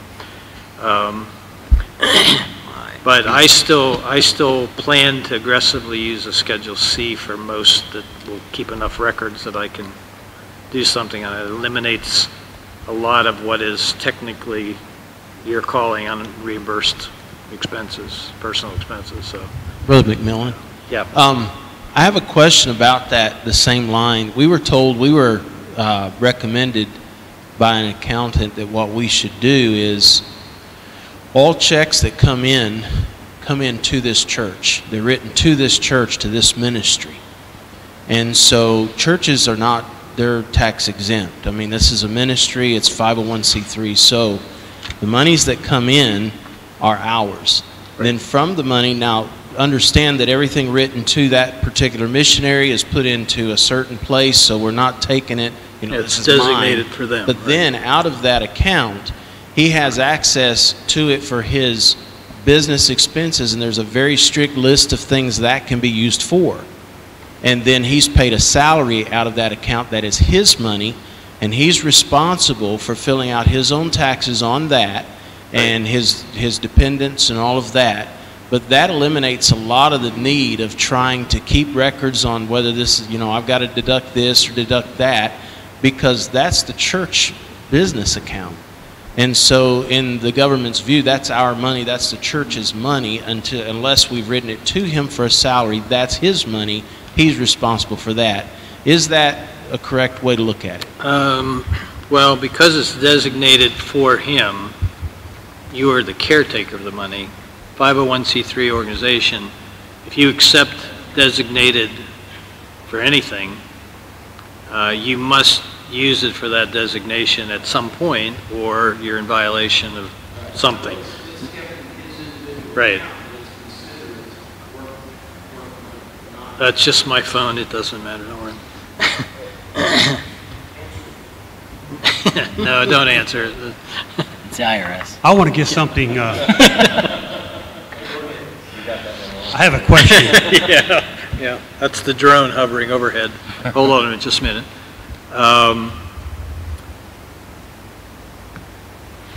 I hesitate to say this because most churches don't have financial people, well, independent churches.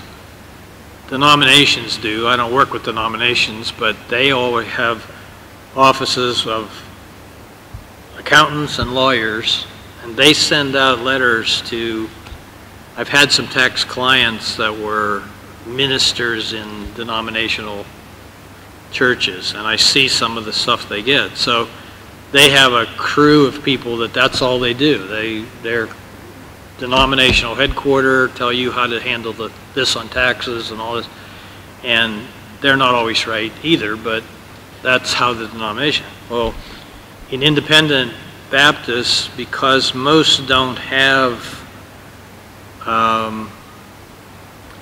in fact, you're lucky to have a volunteer treasurer sometimes. So it's not like you have a financial staff that can help with these things. But if you did, you could actually have people in your church help a missionary with sometimes tax planning. That is, if his money comes in and he does not physically receive it in the calendar year, say come December, he's going to need some money, but he decides, ask you not to send it in December, send it in January. The reason he would be doing that is he's heard that the tax rate next year is going to be less than this year's tax rate is, so I'll wait a couple weeks and then send me the money. And you can help with actual tax planning for him, but I just say that it's out there and can be done, but most are not going to be able to do that because I don't want to confuse treasurers with, I'm just glad that they keep records for the church many times. But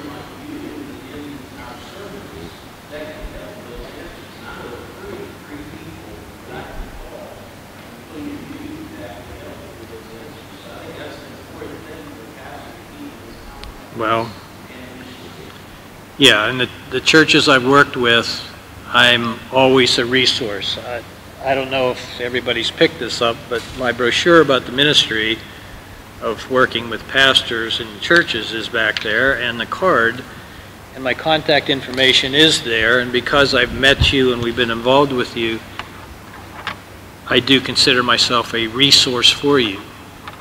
I'm not going to call you, though, and ask you if you need any help. If you want it, you call me, because I'm retired technically, but I'm keeping a date book because I have so many things going on. And last year, 34 of the 82 tax returns I did were related to a lot of missionaries and pastors. That I don't solicit ever to do any extra tax work. I don't need any more.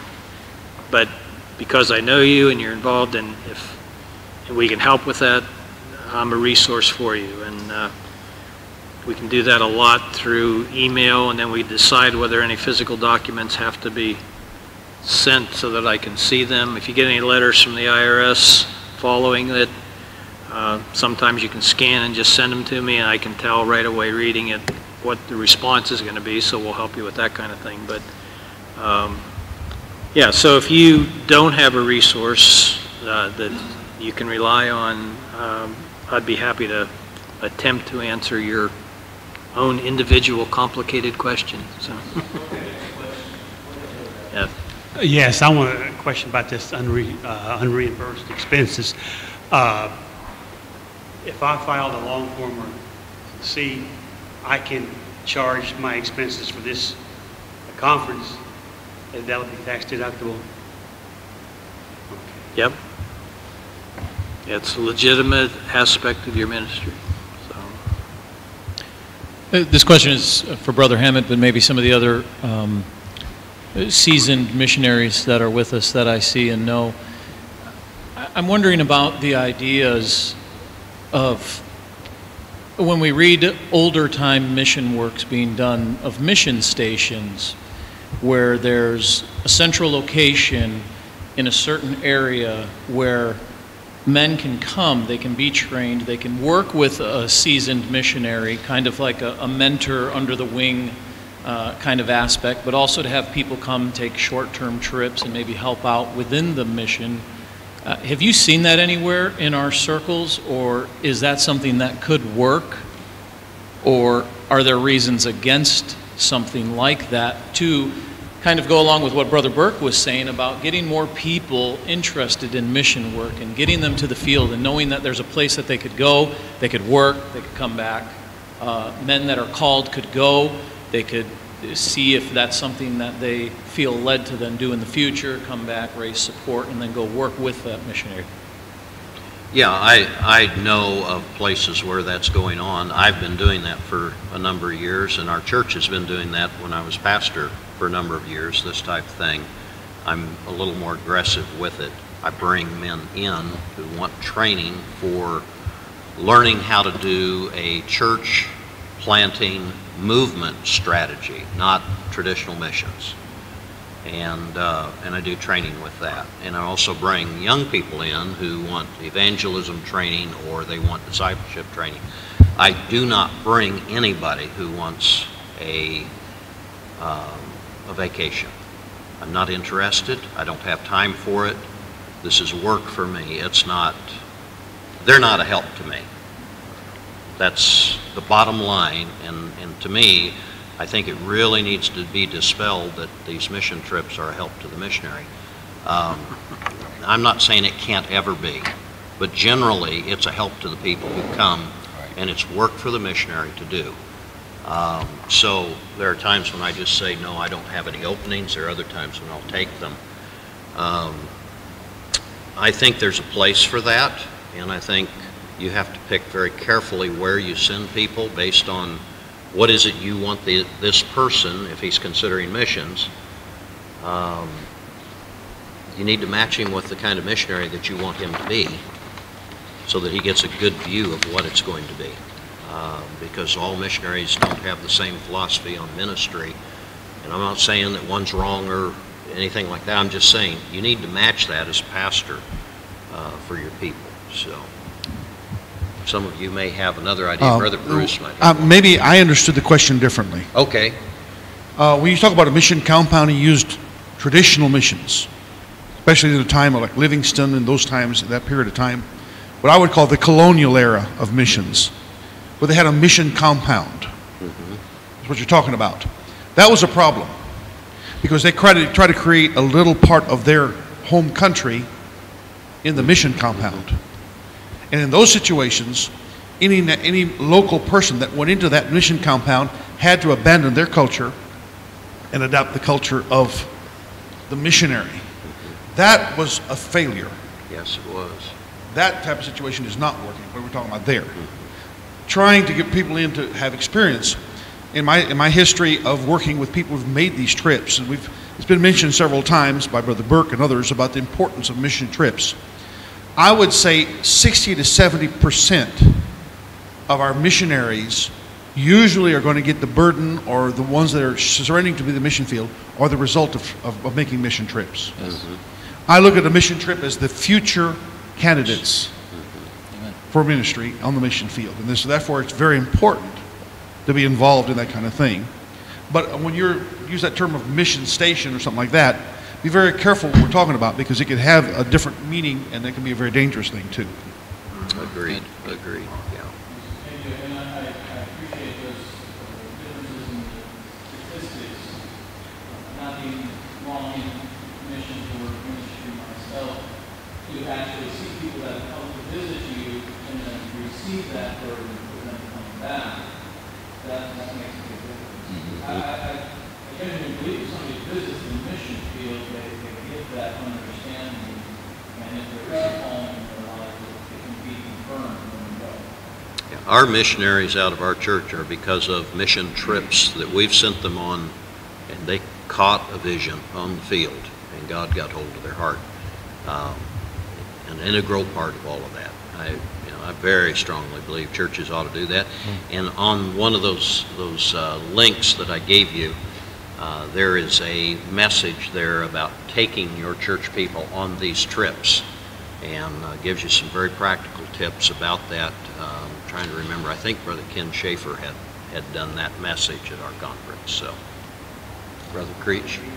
Well, I'd like to say something just quickly here, just a personal testimony really, because the Lord really got a hold of my heart and called me to be a missionary actually on a trip that I made with Brother Bruce's father to the work down there in southern Mexico. I don't even know if this is on or not.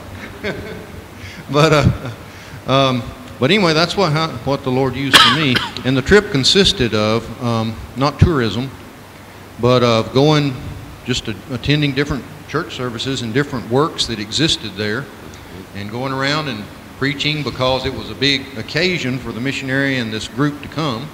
And so they had a little mini conference, I guess you'd say, or a couple of days anyway of, special services. And so that's what the trip consisted of. And it was really great for me, super inspirational. I was pastoring a small country church at the time, and I just saw what was going on. I thought, wow, it's like the book of Acts, and here they are. And anyway, the rest is history as far as I'm concerned. So. Right up here.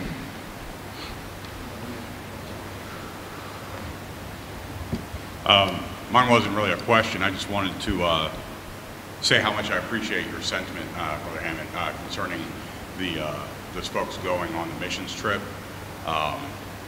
Not seeking to be the help, but being the ones to be helped. When my wife and I went on our survey trip, I kind of went with the mentality of I need to help these people.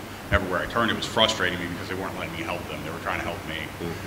They went so far as to the missionary's wife, took my wife, spent 2 weeks trying to show her how to run a house inside that country. It was a huge blessing to me, and it's in that it helped my wife gain confidence of I can do this here. It's difficult, it's different, but I can do this, and it really made it easier making that decision to turn that direction. And I just wanted to say to the pastors and the missionaries here that embrace that idea. It was I personally found it very helpful. Amen. I think the mentality is important. When you go to the field as a visitor, and if you go with the idea, I've got all the answers, I'm here to fix these people and help them, you're not going to help them because you don't know what you're doing. On the flip side, if you come as a learner and say, I need to learn, you're going to get helped and you will be a blessing. I'm not saying you're not going to be a blessing, but you're coming to get something. Right. And if you're coming to tell the people what to do and to tell me what to do, I'm sorry. You don't know what you're doing in most cases. Now, there might be a few exceptions, but for most of us, I mean, when I was a pastor going to the field, I went there with the idea I wanted to learn from the missionary, and I wanted to help any way I possibly could, but I wanted to learn, and it made a difference for me. That's how we took our kids to the mission field. Every 2 years we take trips, and our kids go with the idea they're going there to learn. And if they don't want to learn, and they don't want to stay on schedule, and they don't want to do what they're told, they will be put on a plane and shipped home, no questions asked at their parents' expense. Now, the kids know that before they go, the parents know that before they go, and I am not afraid, well, I was not afraid to ship them. As a missionary, I'm still not afraid to ship them. I want them to know that up front. That scares some off. That's okay. The ones that come want to be there. Yeah, go ahead. Please talk into the microphone because some people are having trouble hearing you. Please talk into the microphone. Are you finished, brother? Yeah, go ahead, brother. This is a question for you, Brother Hammett. You said on Tuesday that you were unoffendable, so I took that as a challenge. Hey, go for it. No, not really. In our day and age, it's very uncommon, I think, for a man who's pastored a church to be sent out of that church as a missionary. I've known a couple of other examples of that weren't very successful. And I'm really just interested in how you did that, and how did that work for you? I know Brother Moore's done the same thing. And were there any special challenges that came from doing that? Yeah, I took as my pattern Acts 13. Barnabas and Paul were called out of that church, went out of that church, came back to that church. I went to the men. I presented, I spent 3 months on the field, a sabbatical, and just real quick history of that.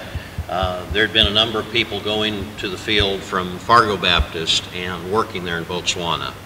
And the pastor called me, said, I don't have anybody to go over the holidays. And I said, well, let me talk to my men. I've been here for over 20 years, and I've never taken a full vacation any year that I've been here, so maybe my men would let me go at my expense and go to the field, etc. Well, I went to the men, asked them for a 3-month sabbatical with the idea I wanted to take some of our young men for training with me and train them on the field as well as work on the field with these folks and see what God might do. I had no idea of going there myself.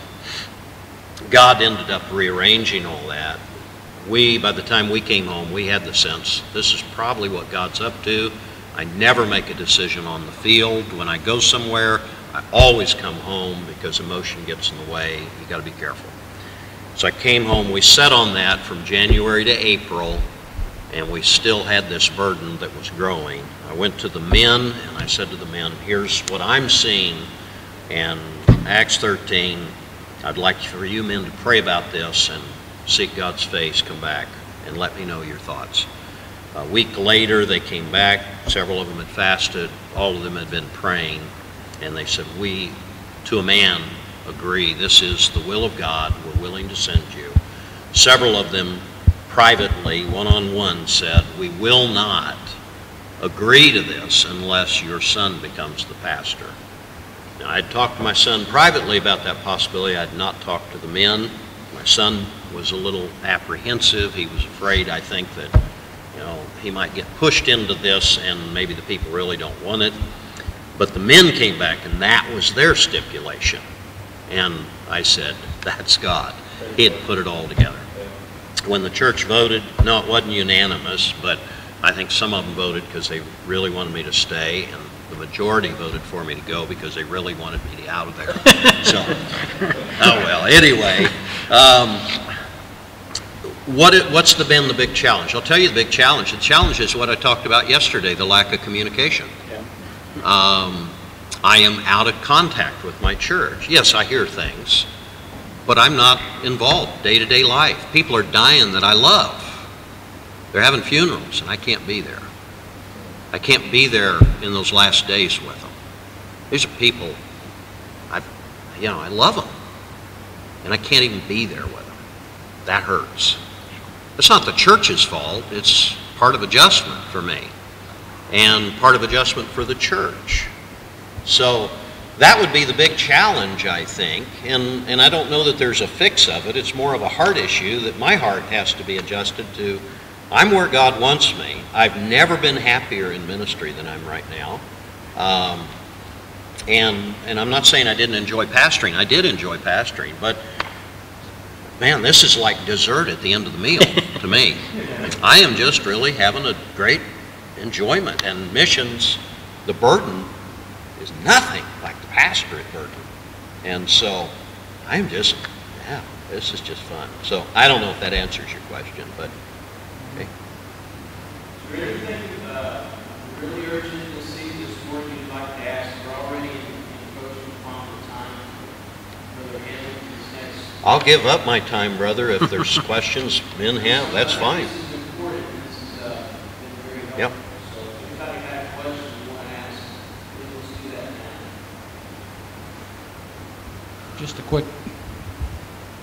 Just a quick question. Probably Brother Travis can cease pastoring. When I hit a missionary, and I asked this at a panel one time when we were at a mission conference, there was about 8 pastors there, and I said, what plan B do you have for your missionary if your church apostates? 7 of them said, our church is never going to apostate. I said, I realize that. It's never going to go wrong. It's always going to be King James. But what plan B do you have? Because I was inheriting a missionary, and okay, everybody moves away tomorrow. What's plan B?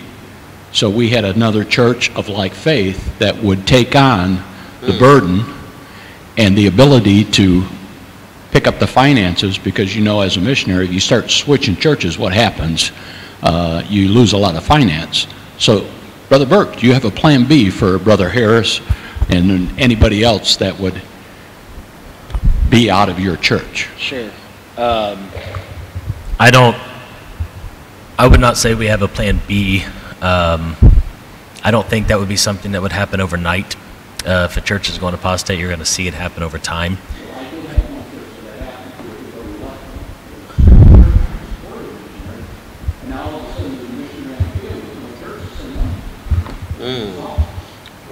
Wow.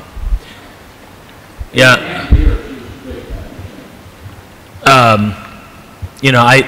For our missionaries, that would be a process you would see coming. In that scenario, I don't have an answer for that. I don't know what. The missionary would then have to be led to, the Lord's going to lead it. It's His church. And if it's His work and His church, if that were to happen, the Lord's going to open that door. I'm not planning for apostasy, and that's low on my agenda. But could it happen? Yeah. If our church, and our church did, we had Pastor Ted Wood, he was a pastor. Our church was 300, 400 people at that time. And when he left, our church went down to 12. and Brother Harris was at our church, sent out of our church. And I'm sure he shared with me, it was scary, but, and that next pastor that came is the one that did the spirit baptism, and there was an issue. But the church, those that were still there were mature. They saw it through that time. That pastor left, and the church has been rebuilt, and to God be the glory. But, you know, as a pastor, Brother Harris said he was praying, you know, if the church was to continue to go down the wrong direction, he would be forced to leave. He didn't have one picked out, but he was praying and seeking the Lord, and I'm confident the Lord would have led him to the right kind of church, because God's not going to, he won't approve sin. So I'm sure I know that's what he was doing. So I don't know that fully answers your question, but that's what we went through. So. Well, speaking to that, there was another situation that happened up in Grand Forks Bible Baptist when I don't know if you recall when the flood came.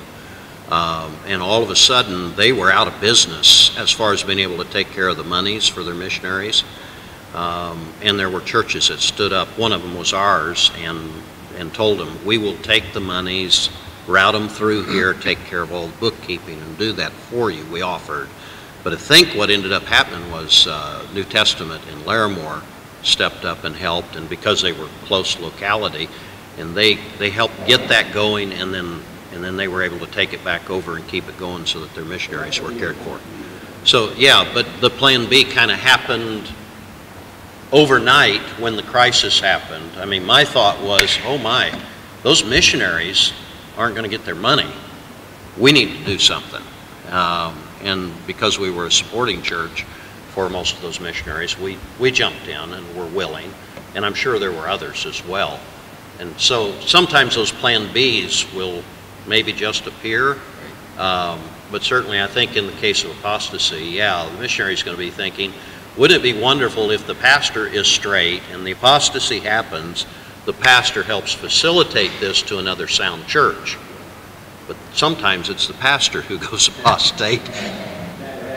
And that's where the missionary is left in a lurch, and I mean, I guess we have to trust God.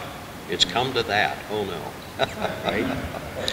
And on that subject, I've talked to a lot of preachers who feel like we need to do things differently. And one guy, he recommended or suggested that instead of us giving, each missionary $75 or $100 a month, why not our church support our missionaries 100%? I said, well, brother, if our church goes down overnight, that guy's in trouble.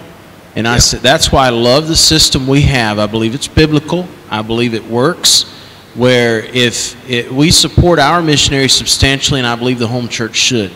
I believe they ought to give more to their missionary than any other church does. But we don't support them to the point that if we had to cut our support in a month or two, that it would cripple them. And we also keep in their mind that they need to maintain, and we maintain in the work fund a cushion for them so that, if something happened, that we could deal with that. And so, but yeah, I think like you said, there's always going to be another sound church somewhere that they're aware of, probably one of their supporting churches more than likely, that they're very close to and understand they're on the same page, that they could call and say, hey, this is what's going on. And I also think, I think this is an opportunity to say something else. I think we need to start being more open and frank with what's going on. We're so secretive, and we write letters saying, some issue has come up, and so we're no longer sponsoring so-and-so missionary. And that hurts a lot. It hurts the church, it hurts the missionary, and people are wondering what's going on. I think we just ought to come right out and say, this guy's committed adultery. We brought him before the church. He didn't want to get right, and so we're no longer sponsoring him. You know what I'm saying? And so you've got these churches, they don't want to hurt the missionary because they're afraid of the missionary backlashing. We need to do what's right. Amen. We need to stand for what's right and be frank and honest and say this guy is not worthy of support. And so we recommend you drop his support. Or say, hey, we've taken a different road. We no longer believe the King James Bible. Or that missionary ought to be honest and not say, I just couldn't agree with my church anymore, so I'm leaving. he ought to feel comfortable being honest and say, my church has left the stand on the King James Bible. I've had to switch my sponsoring church to such and such Baptist church, and that new pastor ought to have a letter in there explaining that as well. Instead of us trying to be too nice with one another, we don't really want to badmouth that church. This is important. It's too important. This is God's business, and we just need to be frank and honest about it. Amen.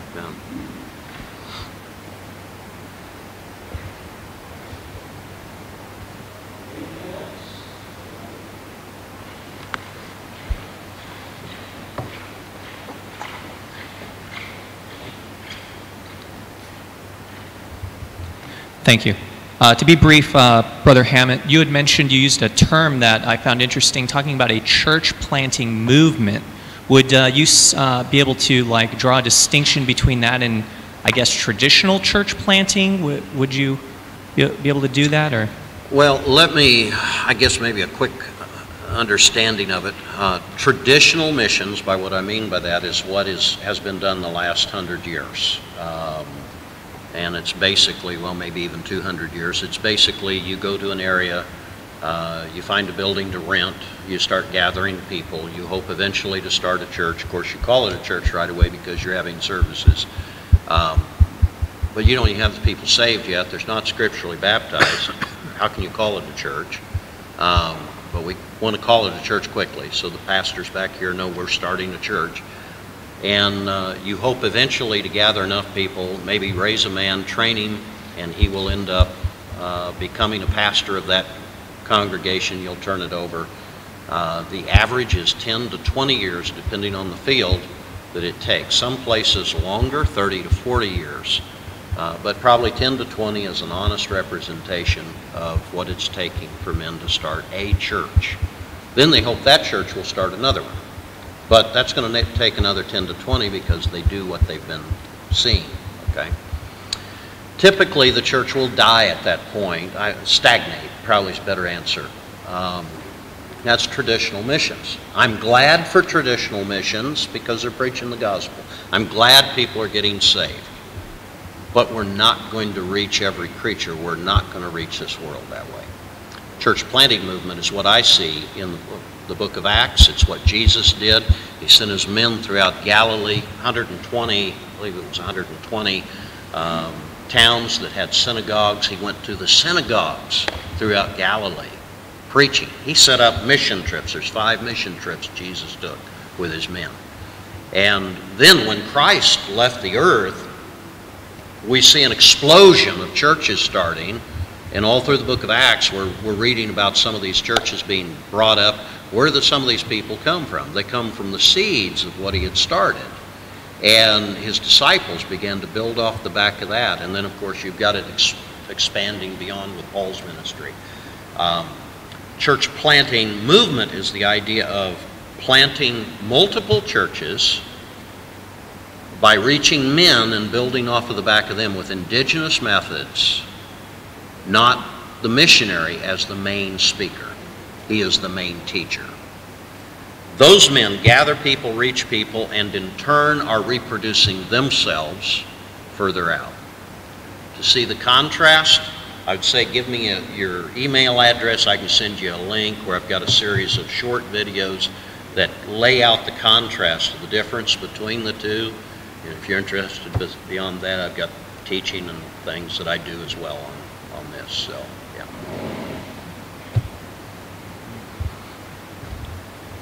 Do you have, just to the subject of deputation and furlough, with people being able to get places quickly now more than they were even 25, 30 years ago, technology the way it is, do you have any ideas for more efficient ways for missionaries to do what we call deputation or raising support?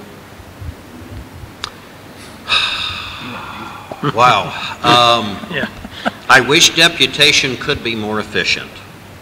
I don't know how we can change that. I have a couple ideas. Number one, certainly you can send out a video of what you're getting ready to do, present your ministry, which is what I did. I asked churches to support me. I was on the field within 6 months. Now, the problem with that is, most missionaries hear that and they say, well, why can't I do that? Well, it's real simple. I had 38 years of deputation. I'd been a pastor and started churches for 38 years. And these missionaries that are just coming up, the young guys, they've never pastored, they haven't been in ministry except for a short while at their own home church. So for them to do what I did isn't going to happen. It's not reasonable. However, why couldn't we, if our church is in good fellowship with another church, and Lehigh has churches that trust our church enough that when our church recommends one of our men, it's almost like a shoe-in. You know, they're going to be able to go there. I strongly believe that the pastor should be the one up front trying to get his men into these churches, because I can open doors. When I was a pastor, I could open doors for my missionaries. My missionaries couldn't have ever got in, but I got them in there. And if pastors would take more of a role in that, they could help a lot. Another thought, could it be possible that instead of having 50 churches support a missionary, would it be possible to have, say, 10 churches take a missionary on at, say, $500 a month or whatever? Now you've spread your risk out a little bit for this missionary, and he's only got 10 churches to go to, and he's ready to go to the field.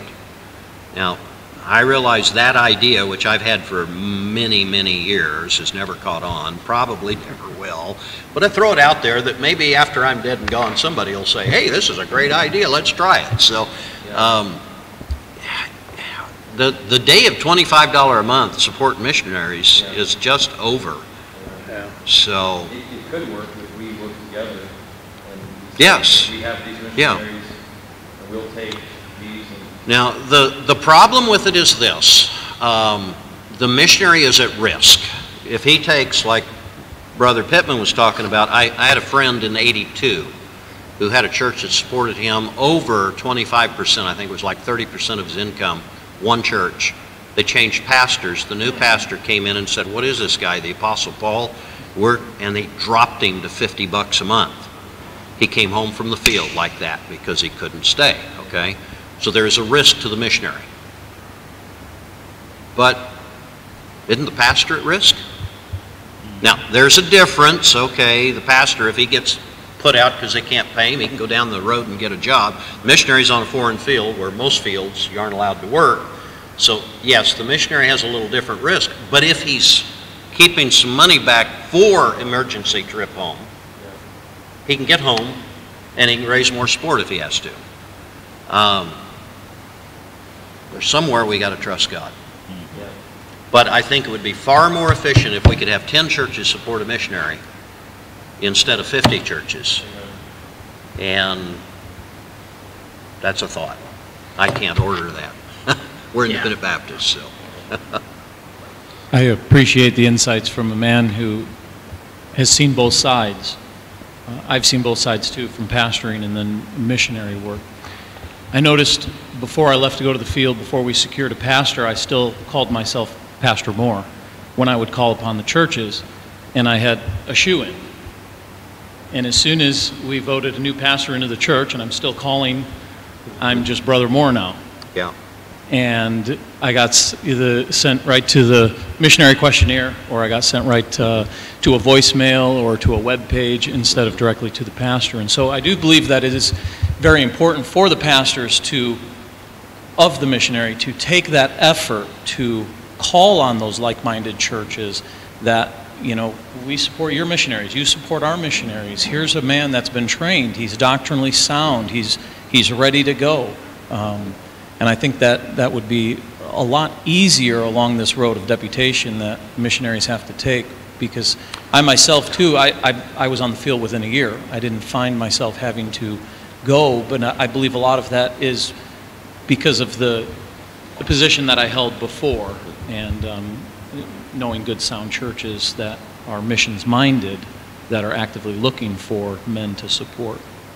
But to me it makes a difference if a man has pastored successfully, and when I say successfully, I'm not talking about a big church or anything, but he's been able to show that he's sound in the faith, he's He's respected. He's proven in the ministry. He is going to get a certain amount of respect because of that, and preachers answer my phone calls. Now, these are usually preachers that know me. If it's somebody who doesn't know me, and there's a whole new generation growing up that doesn't know me, these young guys that are coming up, I try calling them and, you need to talk to my secretary. And it's like, you got 25 people and you have a secretary, and I got to talk to your secretary? Sorry, I don't need to be in your church. You know, I'm just kind of, okay, I'm odd-turned. But I'm not chasing money. If God wants to support me, He will give me the right churches, and if a church doesn't want to support me, they're not going to offend me. I really, brother, I'm not going to get offended. It's like, it's okay. I've got friends that don't support me, but they got to follow the leadership of the Lord. It's okay. I'm in this to serve Christ. He will provide for me. He has all these years. It's not going to change now. That's just how I look at it. And so, but the pastor can open those doors if he will do it. It's a lot of work for him, though. But to me, it's part of that church's ministry. I always counted it an honor to be part of that. That's why I went to conferences. It wasn't because I enjoyed them at the first. They were expensive, they were hard. But it gave me opportunity to meet preachers and let those preachers know who we were, what we believed, and in turn, they then could trust our missionaries. And it opened a lot of doors for our men.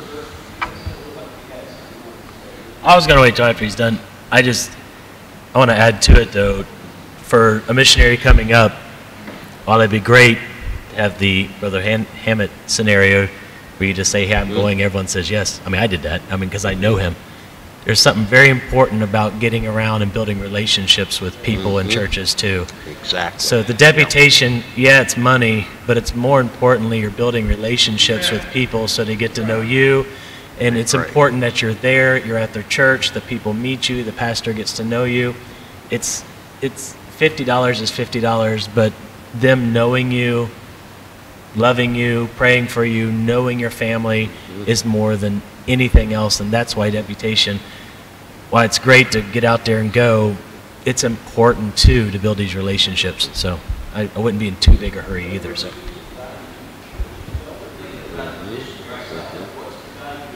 I mean, the church it changes their entire perspective on everything.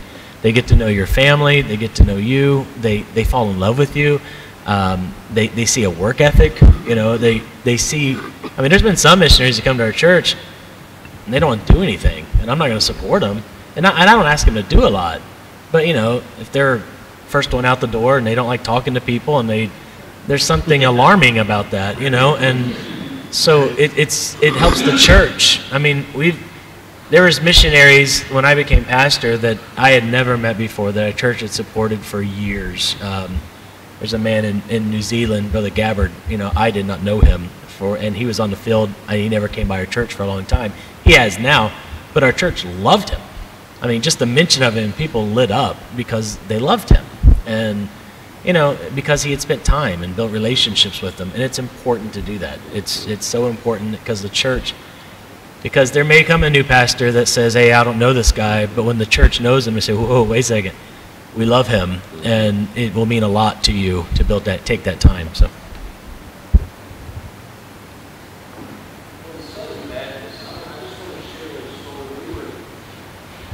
We were on deputation. We stopped. We didn't have a meeting one night, so we stopped at a church, said Baptist Church on the sign. We went in there and introduced myself as a missionary. And immediately the pastor's like, wow, you got to talk to our people. So I said, okay. So I got up there. I had no idea this is a Southern Baptist church. And it wasn't a big church, maybe 30, 40 people. And so we went up there and talked, and this is what we're doing, just like we would in any church. I had no idea this was unusual to them. And people in the audience were just fastened on everything I was saying, asking questions, so interested. And this service was amazing. It was one of the best we had been in as far as their attention and their desire. And the pastor afterwards, after the service, he asked one of his men to close in prayer, and the guy wept through his prayer. He said, Lord, we've never met a missionary before. And he said, thank you for sending this man along that we can know about this and help us to have a part or a way to help and be a part in this kind of work. And I thought about that. If we aren't careful, we'll get what we wish for. And we'll eliminate things that are actually benefiting us because we think it'll be easier. And I think that the tremendous benefit, not just to the missionaries, some missionaries need deputation. Maybe a man that's been pastoring for 30 years, he doesn't. But some missionaries need it. They need it to, I watched Adam and Kelly grow, and I've told him that. If he hears this and watches this, he's not going to be embarrassed. He might, but it doesn't matter. But I watched them grow from the time we sent them out on deputation and even get into the field. I've watched them the last 3 years grow incredibly. And it's exciting to watch, but I know without the difficulties, without the tests, without the missed phone calls or pastors not calling him back, the frustrations, the times he came into my office all discouraged, without all that, he would not be the minister he is today if he hadn't gone through that. And so then on the other side of that, the churches benefit from it. And so I always challenge men who say there's got to be a better way. I get in their face and say, I don't think so. I think we're doing exactly what ought to be being done. And yes, if there's a man who's been pastoring, you want to take them on sight unseen, you know them, they're proven, do that, fine. But I think for most missionaries, that's not the norm. That's an exception. For most missionaries, deputation is not just a necessary evil. It is a necessary benefit. It is a school. It is a challenge. It is something that builds their strength, builds their stamina. And most men, if they can't get through deputation, they don't belong in the field. Right. That's my 2 cents worth, so take it or leave it. That's the way it is. Amen. Anybody else have a comment? Any of you panelists want to say anything? Yeah, I want to say something about it in a little bit of an odd way about,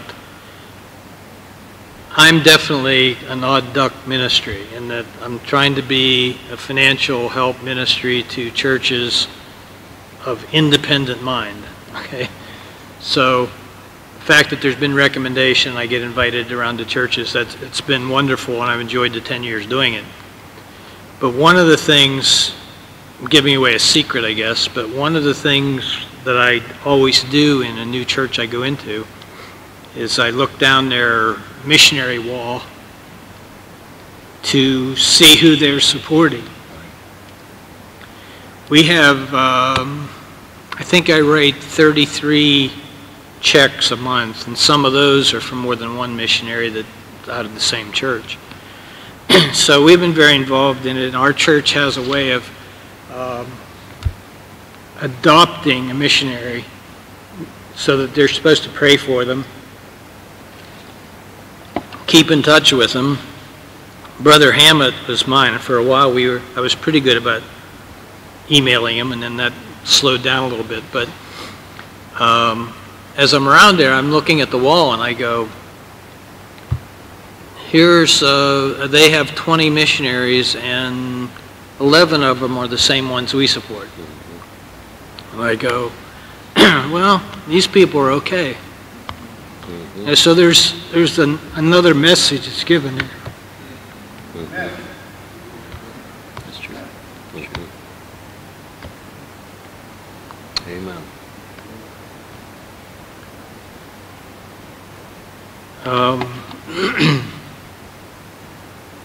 And I usually talk to them about those missionaries, and then I'll ask questions about some of the other ones that I see on their board and where they go and what they're doing. And, but I'll give you another little, it's a little more amusing secret. At our church, we do like to have our missionaries when they're back from, on furlough to come by and see us. So a couple of years ago, I was talking with Pastor and as the treasurer, and most of our missionaries have told me that our support level is about the second highest to their home church normally. So I'm thinking, well, that's good to stop by then and see us too. We'd like to see our missionaries and that.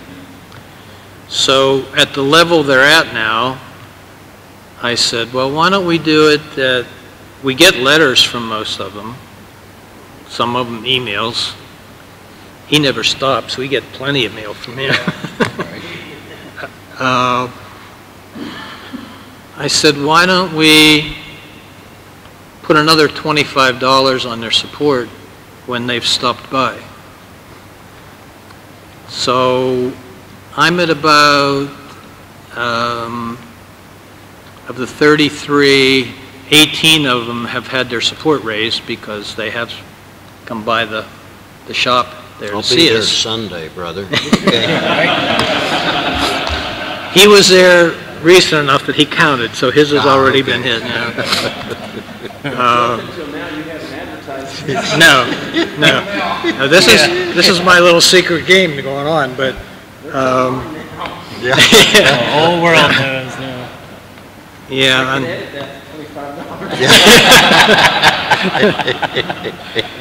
Say, I'm not one of your missionaries, but I'll come for 20. Yeah, okay. But we try to make the missionary situation alive in our church too, in that we have a guy that gets all the letters. He'll go through them. We have him read letters at different services, and the person that in the church that has adopted that family, he usually calls on them to pray for them then in that service when we read their letter, and we encourage people to go down the hallway and read them. But every once in a while we do our own little quiz and say, how many of you have been reading the mission newsletter? And a bunch of people raise their hand and they say, well, Brother so-and-so, what was the biggest need that he has right now? And you find out that we mostly read the pictures. So it challenges us once in a while to actually read the letter instead of just look at the pictures.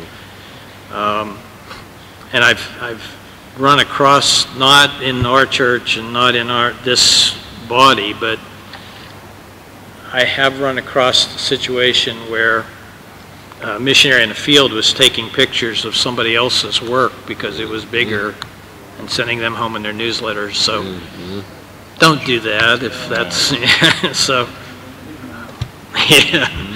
So that's just an observation. I'm not on the field. At any point, if my health was there, then I'd stop what I'm doing. I'm just trying to be a ministry of helps as we called on. But people that have given their lives to missions and they're there, we need to uphold them. Yes. Amen, brother. Amen. Anybody else? All right. What we're going to do is, Brother Hammett, you got 30 minutes. And so we're going to go right into Brother Hammett's session at this point. And so if you got to use the restroom, go ahead and go as he is beginning. Okay? Could you get him that lapel, brother? Take a break for a minute or no? You need to go? It doesn't matter.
Wow.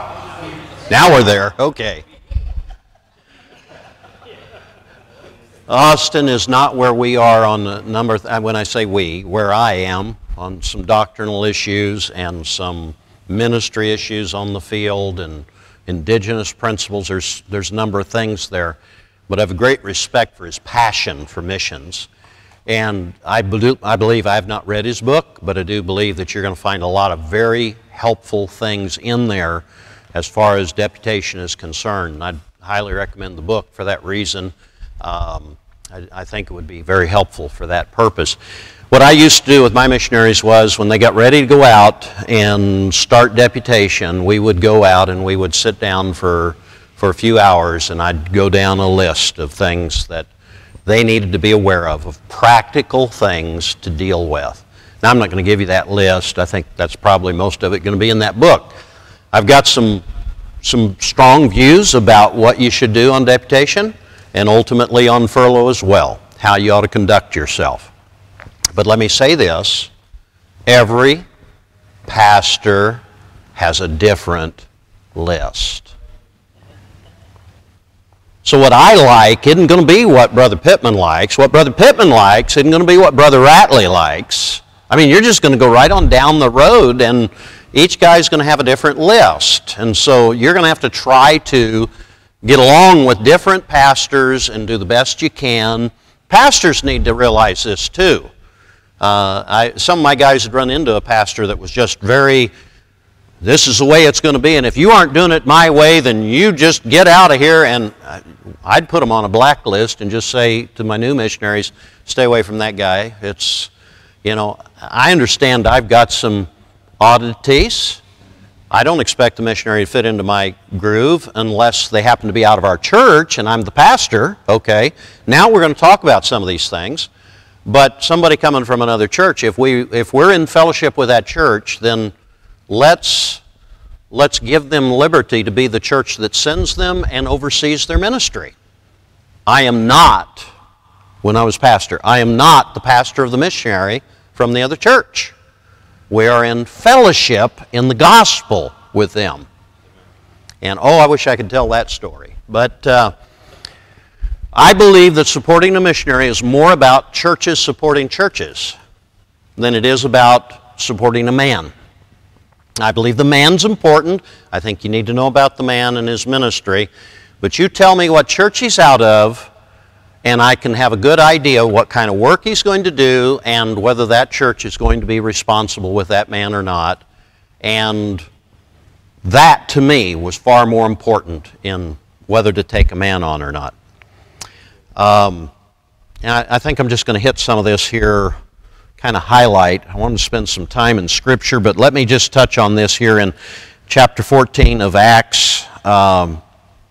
Verse number 26, Paul's coming back. It says, "And thence sailed to Antioch, from whence they had been recommended to the grace of God for the work which they fulfilled. And when they were come, and had gathered the church together with them, they rehearsed all that God had done with them, and how he had opened the door of faith unto the Gentiles, and there they abode long time with the disciples." Three things real fast. Notice in verse 26, they had been recommended to the grace of God.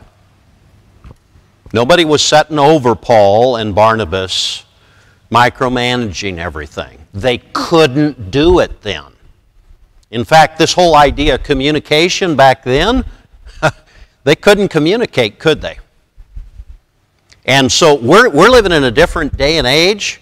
We're in a different day and age today, 2018, than we were back in 1980, 84, whatever it was, when we sent our first missionary out, as when I was a pastor and sent a missionary out. This is a different day and age. I'm amazed at what we can do. Back then, I would save all my money up for a month to get a 15-minute phone call with my missionary over in Germany. That's all I could afford to do. How much can you do in 15 minutes? Very little. So most of our communication wasn't email back then. Most of our communication was longhand written letters. I'm not much of a letter writer. Well, I guess I do a lot of that now, but There's reasons for all that. Then he says here, in verse 27, they came back to this church that had sent them out, their sending church, and they rehearsed how much? All. Big mistake I see in churches today with their missionaries. I'm not talking about the churches that support you. They need to bring you in to tell all. But your sending church should want to hear all. It's their ministry. They should want to hear all. How are you going to do that? It takes time. You're going to have to schedule some things to make that happen. But there's great benefit here for that. And then look at verse number 28. How long did they stay? Long time. Now, here's my point. When they came back not to sit and do nothing. Pastor, how long would you leave your church? I'm going to go vacation. How long? And when you vacation, do you just sit and do nothing? For how long? A week? A week, and I've had enough. I want to do something. Even if I'm not preaching, I'm going to be out there talking to people about Christ. I mean, good night. When I was pastoring, if I did go on vacation, I'd often end up somewhere and get invited to preach. And I was always happy to preach. I wasn't going to be sidelined and do nothing. I grew more studying 4 messages than I ever did sitting in the pew and sleeping. And I think sometimes we expect our missionaries to come back and just sit and do nothing, when what we ought to be doing is playing. And I'm not saying that they have to have the main pulpit all the services, but plug them into some people's lives and get them lined up so that they can start discipling some of the men in your church, taking them out on visitation and dealing with things and helping in the ministry. That's what I want to do. I don't want to come back. I will not come back and just sit down and do nothing. These men were involved in people's lives. And they were rehearsing what was going on. Now, in light of that, let me say some things, and we're going to try to cover a little bit about deputation and a little bit about furlough, the two being different. Deputation, you're just getting started. Furlough, you're coming back after being on the field. Obviously, there's a difference between these two, but there's a mindset that you must embrace. I see missionaries that get very upset about, I got to go out on deputation. Why? You are given on a silver platter opportunity to minister to people's lives. When I was pastoring, I couldn't just go around the country calling people up saying, hey, I'm looking for a pulpit to preach in this Sunday. Would you mind taking me? As a missionary, I can do that. And nobody gets most people don't get real offended at that, right? I mean, I can be busy preaching anywhere. It's kind of neat. And as a missionary, we ought to rejoice in that. Amen. Now, not just that we get to preach or we get to teach, but we get to invest in people's lives. I did not look on deputation as a bad thing, but I knew that there was a reason why we needed to be there on time, and God got us there when we needed to be, and I can't go into why, but I mean, it was just such an incredible thing to see how God opened doors, and He had everything prepared, and we got there just in time in October of 2010. Had we been 3 months later, we would have missed the open door, and there would have been one less church in that country. God knew all that. And it was because churches gave and sent me on. But I count that as a privilege and a blessing from God. But I had a problem. Because I had not been in the churches, many of the people didn't know me. And what did I need? It wasn't money I needed. I don't look on deputation and I don't look on furlough as a money thing. It's all about prayer. Without some people seriously praying, I have never been a person that worries about money. It doesn't bother me. Now, I realize everybody's constitution is different. I have always believed in my ministry that God will provide if I'm walking in His will. And He has always done it. I've never had an abundance, but I've never had a lack. God has always taken care of us. I believe He will continue to do that. And if He doesn't, and I die because I'm begging and I can't get enough food, I'll go through heaven carrying a sign, God didn't keep His promise. I was the first beggar that died, and He didn't take care of him. Okay? There's a mindset here. I have an opportunity to invest in people's lives. When I come to somebody's church, I'm here, and I'm asking myself the question, am I here to help this pastor? Is there something he needs? And many times it would be a pastor discouraged or facing issues or whatever, and I could pull out some things that could be a help to him. To me, that was, wow, I love that. Sometimes it would be somebody in the church. The pastor would set me and take me and say, could you spend some time with this man? Could you take him outdoor knocking? When I came back on furlough, I said, you know, I got to have a purpose to be back. I did one furlough. I'll probably never do another furlough for a whole year. I won't ever do it again. Now, I'm not saying that's right or wrong. I'm just saying for me, at my age, my situation is probably never going to happen again. And so my life is invested where I am. I'll come back for short trips like this, and that's going to be it. But that year I was back, I went from east to west coast, north, as far as you can go, to the border of Canada, well, up into Alaska even, and all the way to the south to the Gulf Coast. Knocking doors in town after town and saying, when I came, I'm sick and tired of hearing people complain and say, you can't knock on doors and reach people. And I said, it can be done. God says the fields are white already to harvest. There is a way. I don't know that way, but I will find that way. And God taught me some things through that year. And I put together some training. I've presented it a couple of places, and those folks are seeing some tremendous results with dealing with people. It can be done. Now, that became part of my ministry while I was back here. I wasn't here to fill time. And if that was the case, I would have stayed on the field. I believe you've got to have a purpose when you're back. I believe the missionary needs purpose. Yes, you need some time. You need bonding. If you've got children, it's a different story, I realize, and so on. But your mindset with deputation or with furlough must be, this is my ministry for now, and I'm going to put everything I've got into this. I'm not just spinning my wheels till I can finally do something.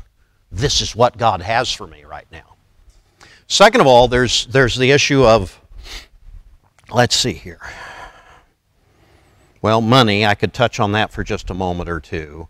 I believe you need to be up front with your churches and say, look, I'm looking for support. But I think you'd be wise on deputation to just say, I'm going to go to a particular area, I'm going to call around, I'm looking for churches, number one, that are looking to support a new missionary. This is what I'm after. And then you're going to have some churches who are going to say, look, we don't have any money and we can't have you in. Okay, that's fine. You've let me know. I don't want to waste my time trying to contact you anymore. But you'll have a lot of them will say, we have no money. But we would be glad to have you in. And my answer to them is this: I would love to come if God allows me, but I really need to line up some churches that want to support me. And I will probably need to fill in some other spots. Could I keep you on the list and then fill in? I'll call you if I need to fill in some. And what you're going to find is you're going to go to some of these churches that say they don't have money, and you're going to get there and they're going to get excited about your ministry. God's going to deal with them, and they're going to support you anyway. So I'm saying don't write them off the list. But if I couldn't get a few churches on deputation in a particular area, then why go to that area? I'm not going to go there just so I can be busy preaching in places. But if I've got 3 or 4 churches I need to see in one area, and this is theory, I realize, but theory from a man who's pastored a number of missionaries and helped them with setting these things up. Go to an area like Cincinnati, and there's a lot of churches around here, and you could, if you could find 3 churches, 4 churches around here are saying, yeah, we've got some mission money, we'd give serious consideration, okay, then I'll book them, and then I've got a few extra weeks or services along the way, and there's other churches said, yeah, if you're in the area, come on by. We can't promise any support. We don't have any money right now, but we'd be interested in having you in. Hey, go! And many of those churches become your prayer support. I have churches today, I don't know how many churches are on my list, 200 maybe churches that get my letter. Why? Isn't that a waste? No. In many of those churches, there are individuals that are praying for me. And that's why God is doing what He's doing in Africa right now. It's because of the prayer support. And so I'm happy to have that prayer support. To me, that's more important than the money. Now, obviously you need the money, but the money's not the big issue here. So, if you'll think this way and begin to kind of plant yourself in regions, I think it's good. My problem was I sent out the letter from around the country, and all around the country churches said, we'll help you. And then when I came back for furlough, I realized, man, that was kind of dumb. I had to travel the whole United States to report to all my churches on furlough. And I said, you know what, I wasn't too smart. I guess I wasn't thinking about being around long enough to have to come back on furlough, okay? So that's a thought about money, okay? I don't believe you'll find, and I saw this with my missionaries that went out, on furlough, the missionaries' finances are well cared for. Churches take good care of you. You'll have a few churches here and there that maybe won't give you a love offering or help you at all, but the other churches that do take care of you more than take care of you. And when I got finished, I had saved up enough money so that when we went back, we had some major expenses going back. But the money that I saved up during that year was money that we were able to put towards those needs, and I didn't even have to write out a letter and say, hey, would you help me with another need? I don't like doing that. I'm kind of anti-beggar material, and it's rare I put out letters like that. So I like saving up and planning for those future things, and that's how God took care of us. So a suggestion, pastors, when you're sending out a missionary on furlough, typically you're going to probably have that missionary as a staff member for a year or so at least before you're sending him out, and so you're paying him a salary. Why not take that salary money for the next 6 months or a year and pay him his salary while he's out there getting started on his deputation, because at the front end it's going to cost him some money, and help underwrite that. Now, it might mean that you're going to have to work some extra hours because you don't have this assistant to help you.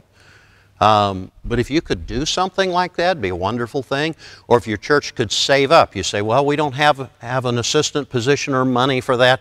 Well, what if you began to save up as a church, knowing you've got this man, and you're going to save up enough money to give him some serious support for the first 6 months to a year so that he can raise enough money, and then he's going to go back to normal support, but he gets that support coming in to help take care of him so that he doesn't have to starve to death while he's out there on the road. Just a thought, something to think about, but there are ways to be able to do this, and those are some things that we did at Lehigh. Manners. Wow, manners are important, okay? And this is where I spent most of my time with my guys before going out, okay? And I would try to list a number of things, but could I suggest to you that when you call a pastor, you don't just say to him, I'm so-and-so and I need to talk to you, and just assume you can talk to him right then?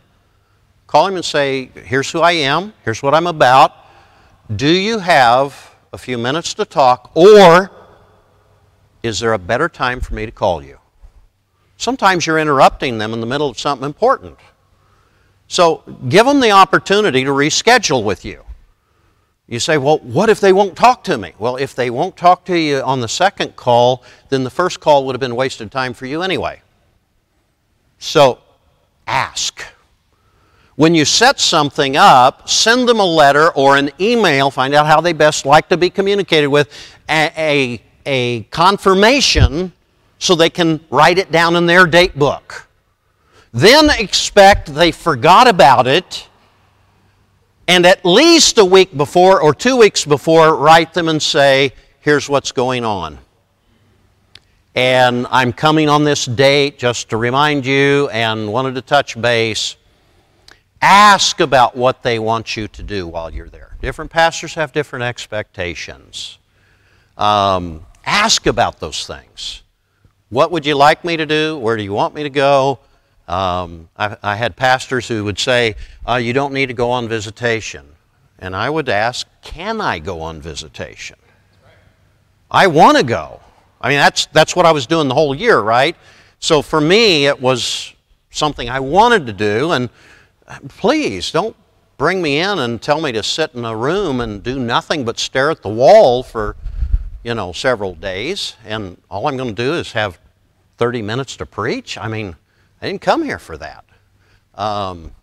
If that's what you wanted out of me, then I wish you would have told me ahead of time, because I came here to be involved in ministry and help any way I can. I don't know what that might be. You're the pastor. You tell me. But I'm here to help. And I wanted to get that across. I don't know the best way to do that, but just to be up front and tell people that's what you're up to. And I told most of my churches that I came into, I'm here to be a blessing. I'm here to be involved. And please let me be involved. And some churches allowed, some didn't. That's okay. But typically, I want to be involved, all right? When you get there, be courteous. I would prefer, if I had kids, not stay in somebody's house. Okay? I didn't have to travel with kids, not a big deal for me. But with kids, your kids get tired. They get weary traveling. Pastors, please understand this. You're looking at the kid and, why is that kid always crying? Well, you might be crying too if you were traveling as much as that little kid is. And so give them a little bit of a break. I'm not concerned, are the kids well behaved? You know what I'm concerned about? Are the parents trying to deal with it? That's what I look at. I know the kids aren't always going to be well behaved because they're wore out, they're tired. The kids here at this conference they're beat. I expect them not to have good moments all the time, and the younger ones especially are really going to have a hard time. Some of you adults can't get along with this schedule, right? So give them some room. But as a missionary, this is why I think the missionaries are better off with some kind of a motor home or a travel trailer that they can pull rather than going from hotel to hotel. They at least have a place they can say, this is where we stay. We stayed hotel to hotel, house to house, and those kind of things. My wife and I, we were able to navigate with that, but we didn't have kids to tote around. But if I had kids, I'd want something more stable so the kids feel like this is our home, at least away from home as they're traveling. Those are some of my thoughts, okay? Dealing with manners, be thankful, thank people for what they do for you, be appreciative. Those kind of things shouldn't even have to be said.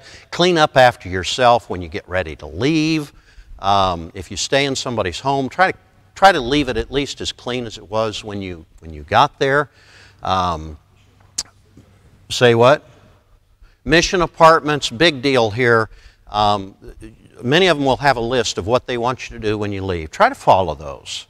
Some of them don't want you washing the sheets, and that's okay. But if they want you to wash the sheets or will allow you to wash the sheets, we always tried to do that whenever possible. If they had a washing machine available, of course, we would try to do that. And I mean, you need to keep it clean. You need to take care. If there's something wrong in the mission house, make a note of those things. Here are some things we noticed that you might want to be aware of, because the pastor and the people in the church don't stay in that house, and they don't know these things are broken, and the next missionary is going to be faced with it. So why not just leave a nice note? You may be aware of this, maybe you aren't, but I wanted you to know these are some things we noticed that you might want to look at. And you can be very tactful about it, be very helpful, okay?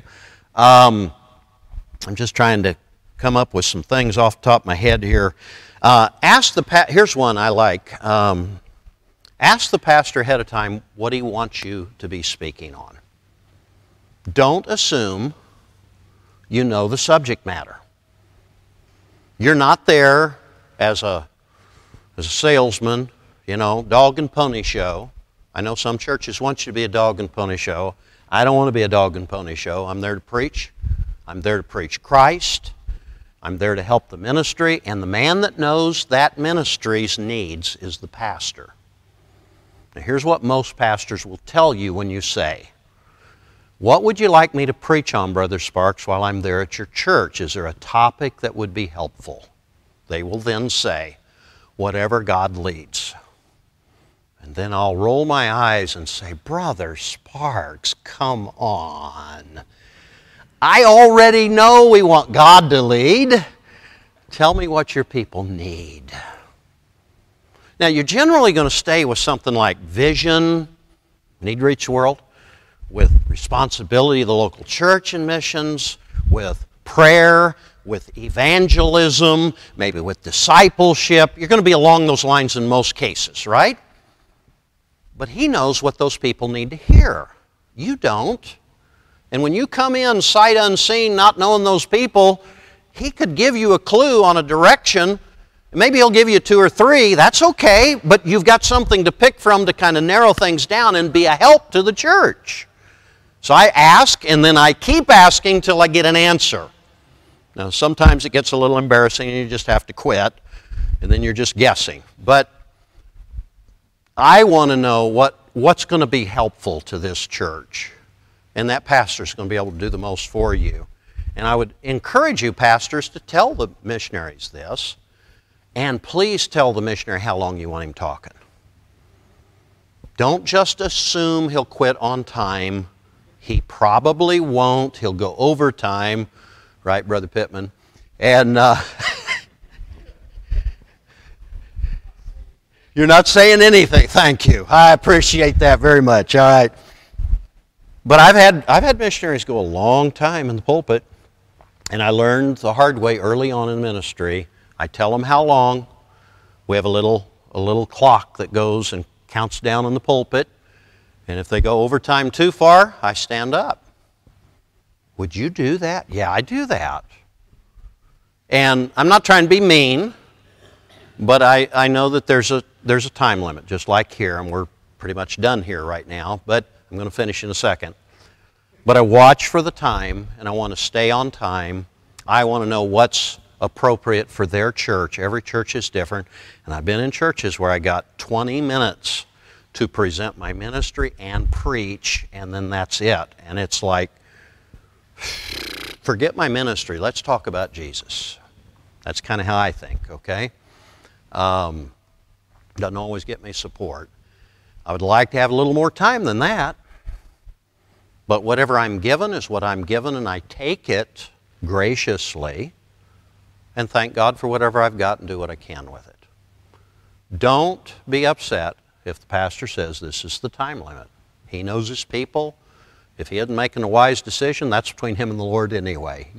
You're not there to correct him. You're not there to correct the church. You're not there to deal with the problems you think are there or the doctrinal differences that you may have. If they're that serious, then don't go to the church. You have no business there and no business going there to correct them.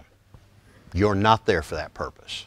Now, if the pastor says, we got a problem with this and I want you to address it, which is never going to happen. If it does ever happen, then go for it, right? But otherwise, keep your nose out of it. Out of it.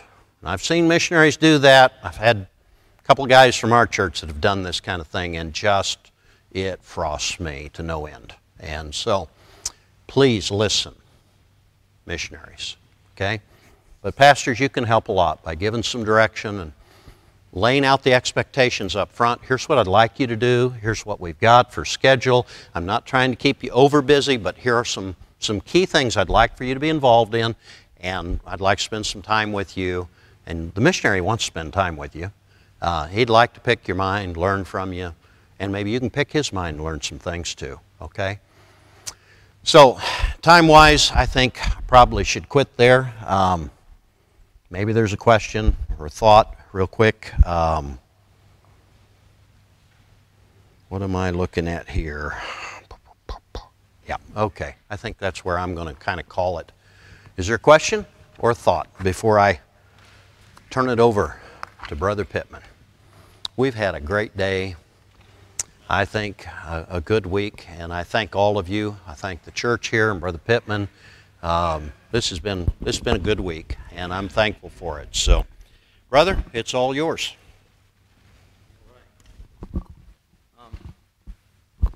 I don't know which end goes up. Is this on still? Yep. I know that some of these men are going to be leaving tonight, and so they'll be here for the afternoon. If you have questions, and some of you guys, you have a lot of questions. There's some folk that are getting ready to go out or will be soon, and so, offer to sit with them at supper or take them out for coffee or something like that. And just ask what you need to know. This is a great opportunity, and you don't want to let it go by. You don't know when you'll need it or when you'll have that opportunity again. But also, I hope everybody filled out a registration sheet. I know some won't be here tonight, but if you did not, please fill that out and put an email address on there. What I'd like to do is set up a survey and send that out within the next week or so, asking some specific questions about the Congress, what was a benefit, what we could do more of, maybe less of, things like that, to make it more helpful. How many would say we'd like to see us do this again? How many would like that? Amen. All right, it won't be next week, but I would like to do it again. And there's a lot of good men that can be a benefit to us, and so we'll think about that. And so if you have thoughts or ideas on that, let me know. Yes, sir, Brother Hammett. They are available. If you'd like a copy of the recordings, we did audio record everything, correct? Okay. The audio, we can put them online, but also all the videos are online as well. They're on our YouTube channel, and they are also audio. We'll have Brother Dennis get that on the website as soon as possible. Brother Ben just redid our website, so I'm not really sure how to update it at this point, but he's supposed to be getting us help in doing that, and we haven't had time this week because of the Congress, but we will get that up ASAP. If you don't see it within a couple of weeks, give me a call and say, hey, just want to remind you about those recordings. If you get that up, that'll be helpful. This is huge. I don't know of many churches that do this to help, and so I wish I had it when I started out. So if you could just get us your email address, fill out one of those forms if you did, and let us have your contact info. And if no one is adverse to it, several have asked, can we, compile them together and send out a, contact sheet to all the men that are here so we can keep in touch. And if you're not adverse to that, if you are and you say, I don't want anybody to have my contact info, please let me know. But if you don't mind, then we can do that and keep in touch. We need one another. We really do. And so that would be a big help. Also, if you could, your name tags, if you don't have to do it this afternoon, but if you want to tonight, just drop them in the blue bucket back there on the table as you leave. That way we can use them again later on. And so is there anything else that needs to be mentioned? Is there any question, comment, or suggestion, or even complaint? Amen. All right. We'll have tonight at 7 o'clock, well, at 5:30 we have supper, and I appreciate all of the encouragement, and we will reschedule another time. I don't know if it'll be in the next year or maybe in 2 years, maybe do it as some do bi-yearly, but we'll figure that out. And but we'll have supper at 5:30 tonight, 7 o'clock the evening service, and Brother McMillan's preaching for us tonight, and so we'll have another opportunity to get help, and so be here for that if you can. And appreciate it, and we'll dismiss in prayer. And I want to do this. Brother Yáñez, will you do me a favor, hermano, y cerrar esta junta en oración, por favor, y puede hacerlo en español, no hay problema con eso. Amén. Dios le entiende, ¿eh?